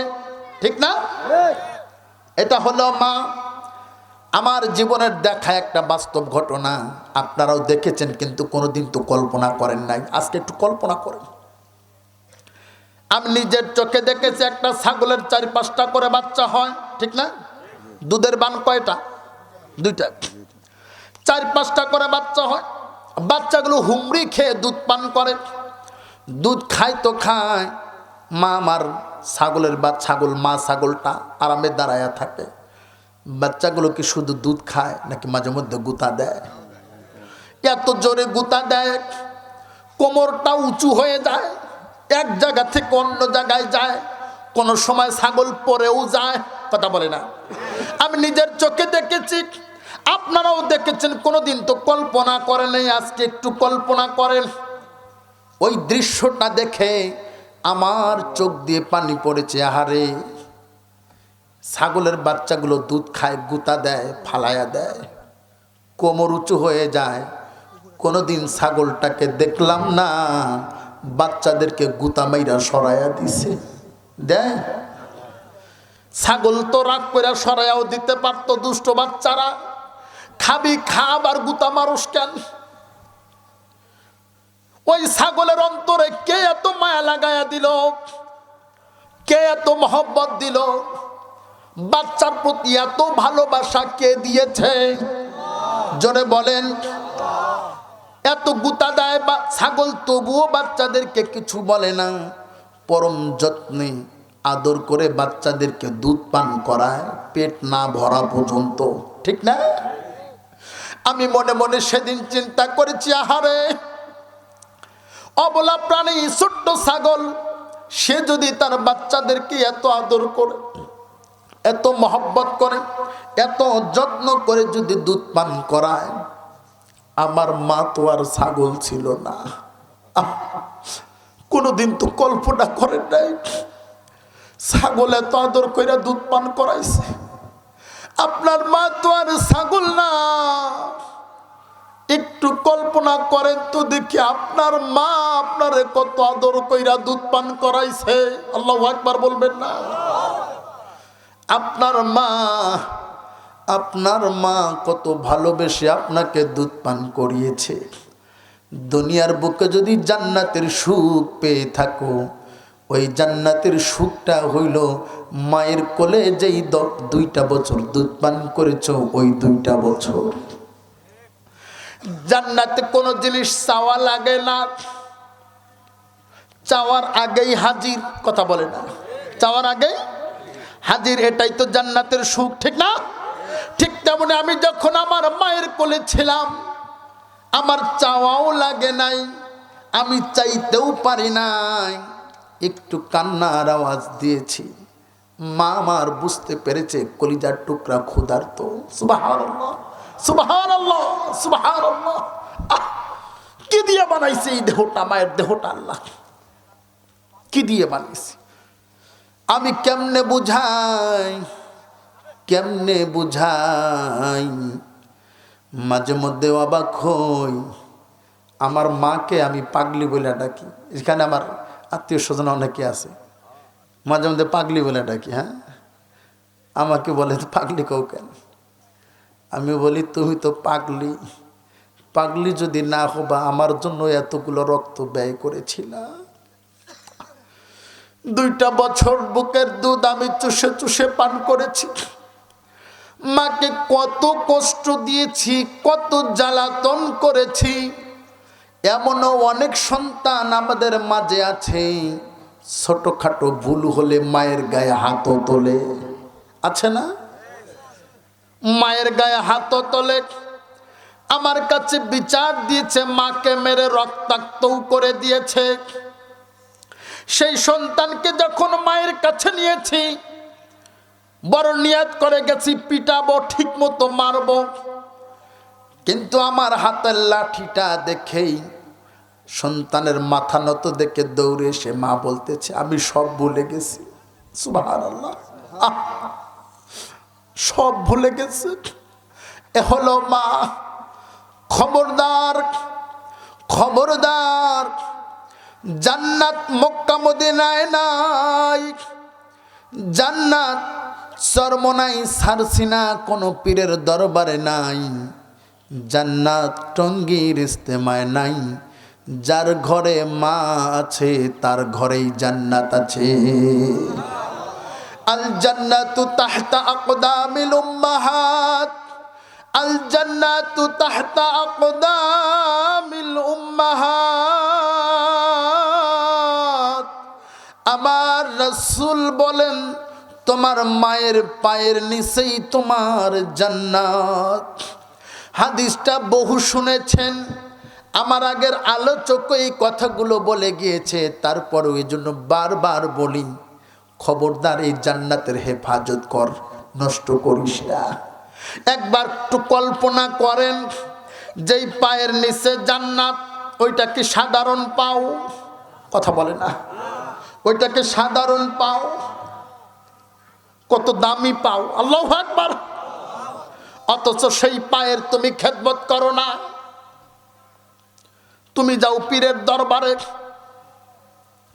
তোমার পীর নিজেই জান্নাত পাবে কিনা তার নাই গ্যারান্টি। তোমার জান্নাত দেবে কোত্থেকে? কথা বলে না, তোমার কোত্থেকে দেবে? ও যে জান্নাত পাবে তার গ্যারান্টি কি? আমি যে জান্নাত পাবো তার গ্যারান্টি কি? মা বাবারা খাজায় পীরের কাছে, বাবারে ঠিক মতো বাবাও ডাকে না, পীর আসলে বাবার ঠেলায় মুখে ফেনা ওঠে। কথা বলে না, মুখে ফেনা ওঠে। বেয়াদব কোথাকার, নিজের বাপরে বাপ ডাকে না, আরেকজনের বাপ ডাকে। ওটা বৈধ সন্তান অবৈধ সন্তান? জারজ বললে তো জারজগুলোর অপমান হয়। যেই মায়ের পেট থেকে আসছে, যেই মায়ের পেট থেকে আসছে, ওই মায়ের খেদমত করে না, বাবার দরবারে যায় গরু নিয়া। যেই গরু নিয়ে যায় ও তো ভালো, গরুটা ভালো, ও গরুর চাইতেও খারাপ। কথা বলে না, ও গরুর চাইতেও খারাপ।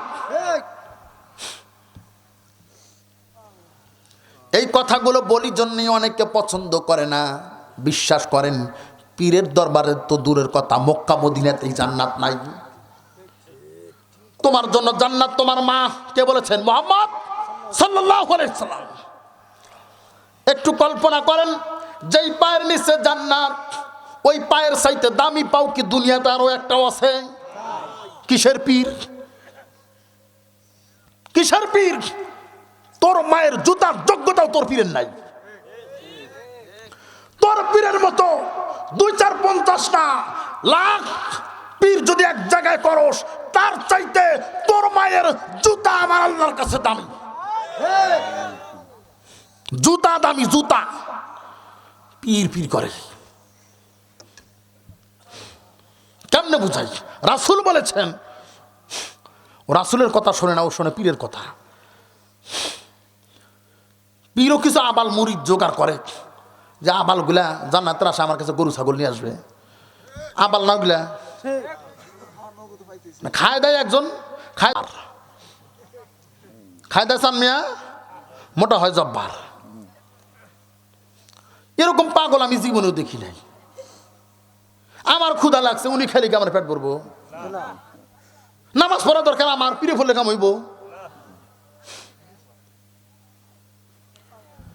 এমন একজন ব্যক্তি যদি এখানে মারা যায়, যার কোনো আত্মীয় স্বজন নাই, যার ভাই বোন চাচা ভাতিজা কেউ নাই, এমন একজন ব্যক্তি যদি এখানে মারা যায়, বলেন তো দেখি তার জন্য কি কাফনের কাপড়ের অভাব হবে? বাঁশের অভাব হবে? খাটিয়ার অভাব হবে?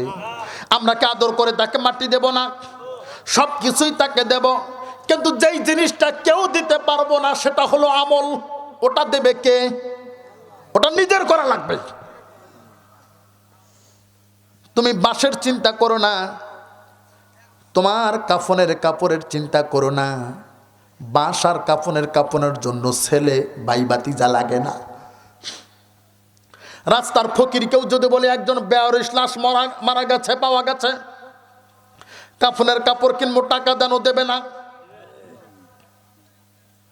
দূরের একজন মানুষ মারা গেছে, যে কোনো কারো কাছে যায় যদি বলে একটা বাঁশ দেন, দেবে না।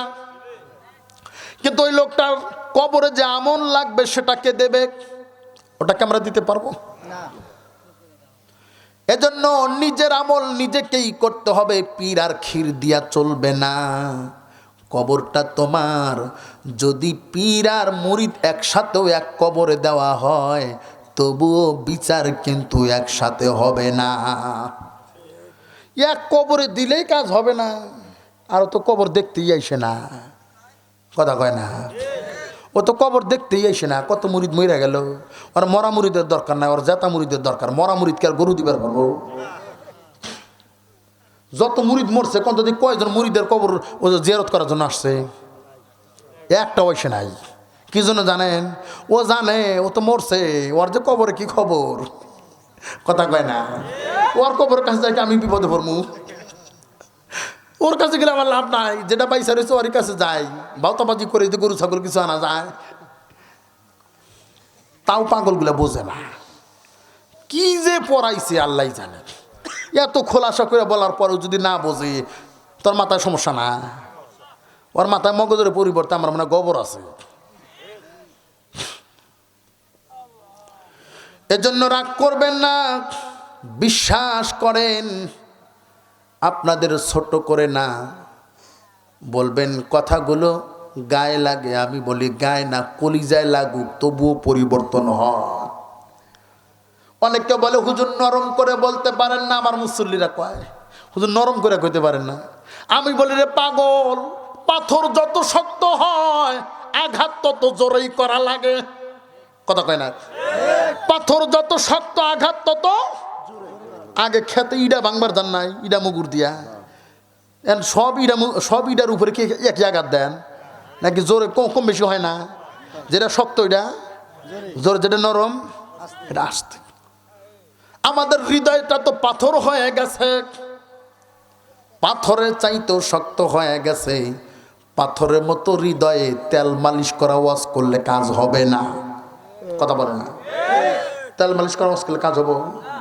ইডা মুগুর মারা লাগবো।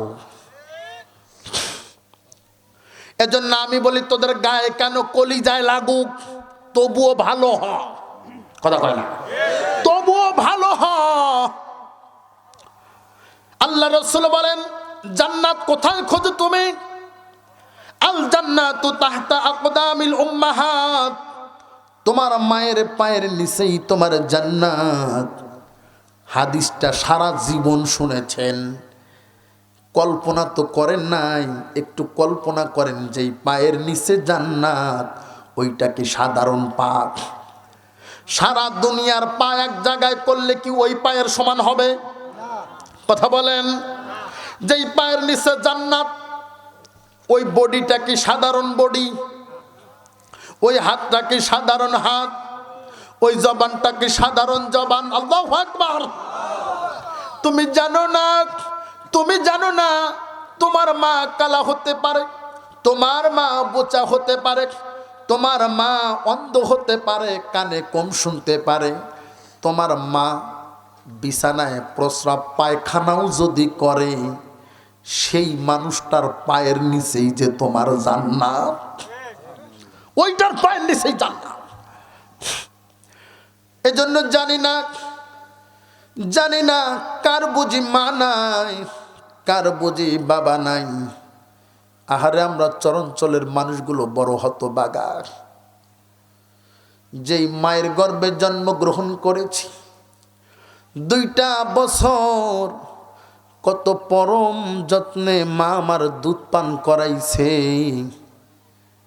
কোনোদিন তো কল্পনা করেন নাই। মানুষের কথা কি বলবো, মাঝে মধ্যে গরু ছাগলের দিকে তাকায় দেখেন ওরা কত আদর কইরা দুধ পান করায়। ওই সময় শুধু কল্পনা করবেন আমার মা আমারে কেমনে দুধ পান করাইছে। কত আদর কইরা দুধ পান করাইছে। আমি চাইতেও পারি নাই, কথাই বলতে পারি না। কান্নার আওয়াজে পেলেই মা বুঝেছে কলিজার টুকরা আমার ক্ষুধার্ত। জিহ্বাটা একটু নড়াচড়া করলেই স্তনের বোটাটা মুখে দিয়েছে। সুবহানাল্লাহ। বুকে নিয়ে আদর কইরা কইরা দুধ পান করাইছে। কখনো তো কল্পনা করেন নাই। কল্পনা করা দরকার। নিজেকে পরিবর্তন করতে পারবেন, মাকে চিনতে পারবেন। আহারে আমরা এমন কিছু হতভাগা আছি, ওই মায়ের বুকের উপরে জন্মের মতো মাটি চাপা দিয়ে অন্ধকার কবরের মধ্যে রেখে দিয়েছি। বাবা আমার সারা জীবন সন্তানের জন্য পরিশ্রম করেছে। আমার বাবাকে মাঝে মধ্যে বলতাম এত পরিশ্রম করো কেন? এখনো বলে সব কিছু করছি তোর জন্যে। এখনো বলে সব কিছুই নাকি আমার জন্য করেছে, তোমার জন্য কি করো? কোন বাবা বলে না এই গাড়ি, এই বাড়ি, এই জমি এটা আমার, বলে? সন্তানদের দেখায় দেখায় বলে বাবা এই যে জমিগুলো কষ্ট কইরা কিনছি এগুলো তোদের জন্য, বলে না? তারপরেও কেন বোঝো না? সন্তানদের দেখা দেখা বলে এই যে ফসলগুলো এগুলো তোমাদের, এই ঘরগুলো তোমাদের। বাবা বোঝে আমি তো বিদায় হয়ে যাব, কিন্তু আমার সন্তানরা যেন বাড়ি বাড়ি কামলা দিয়া না খায়। হাড় ভাঙা পরিশ্রম করে, চামড়া বাঁকা হয়ে গেছে, কুজো হয়ে গেছে। শক্তি সামর্থ্য যতদিন বাবার থাকে ততদিনই পরিশ্রম করে, ততদিনই বলে বাবা তোর জন্য করেছি। কতদিন বাবার বুকের উপরে ঘুমাইছি, আমার ঘুম ভেঙে যাবে ভেবে বাবা কোনোদিন নড়াচড়াও করে নাই। সেই বাবাকে নিজের হাত দিয়া গোসল করায়া, নিজের হাত দিয়া কাফনের কাপড় পরাইয়া, নিজের হাতে কবরে নামাইছি। এমন কত হতভাগা এখানে আছে না নাই? কি কপাল পোড়া আমরা চরাঞ্চলের মানুষ। নদীতে মায়ের কবরও ভেঙে নিয়ে গেছে, বাবার কবরটাও ভেঙে গেছে। কোনদিন কবরের পাশে দাঁড়ায়া সালামও দিতে পারি না। কবরের পাশে দাঁড়ায়া দোয়া করব সেই সৌভাগ্য আমাদের নাই। বড় দুঃখী মানুষ, জানি না কোথায় আছে, কেমন আছে। আল্লাহ জানতেও চাই না, তোমার হাওলা করে দিলাম। মা বাবার কবরগুলো তুমি কিয়ামত পর্যন্ত জান্নাতের বাগান বানায় দাও, বলে আমিন। এই শীতের মধ্যে, কনকনে শীতে, মা যদি আমার জীবিত থাকতো, বাবা যদি আমার জীবিত থাকতো, যত কষ্টই হোক না কেন শীত নিবারণের জন্য মা বাবার জন্য নতুন খেতা কম্বল লেপ্তশোকের ব্যবস্থা আমরা করে দিতাম, ঠিক না? আপনার আমার শীত লাগে, কতগুলো পরেছে, নিচে গেঞ্জি, তার উপরে মোটা পাঞ্জাবি, তার উপরে কোটি, এর ওপরে আপার ব্লেজার, তারপরেও শীত মানে না। ওই কবরে কেমনে আছে? ওই জায়গায় তো খেতা কম্বল লেপ্তশোক কিছুই নাই। কেমনে কাটায় কবরের দিনগুলো না জানি কত ভয়ঙ্কর। এজন্য আল্লাহ রাসূল বলেন, দুনিয়ার ঘর সাজানো বুদ্ধিমানের কাজ না, কবরটা সাজানো বুদ্ধিমানের কাজ। আল কায়্যিস মান দানা নাফসাহু ওয়া আমিলা লিমা বা'দাল মাউত। আল কায়্যিস মান দানা নাফসাহু ওয়া আমিলা লিমা বা'দাল মাউত। যে ব্যক্তি কবরের জন্য মাল সামানা তৈরি করে নেয়, ওই লোকটাই তো সবচাইতে জ্ঞানী। সুবহানাল্লাহ।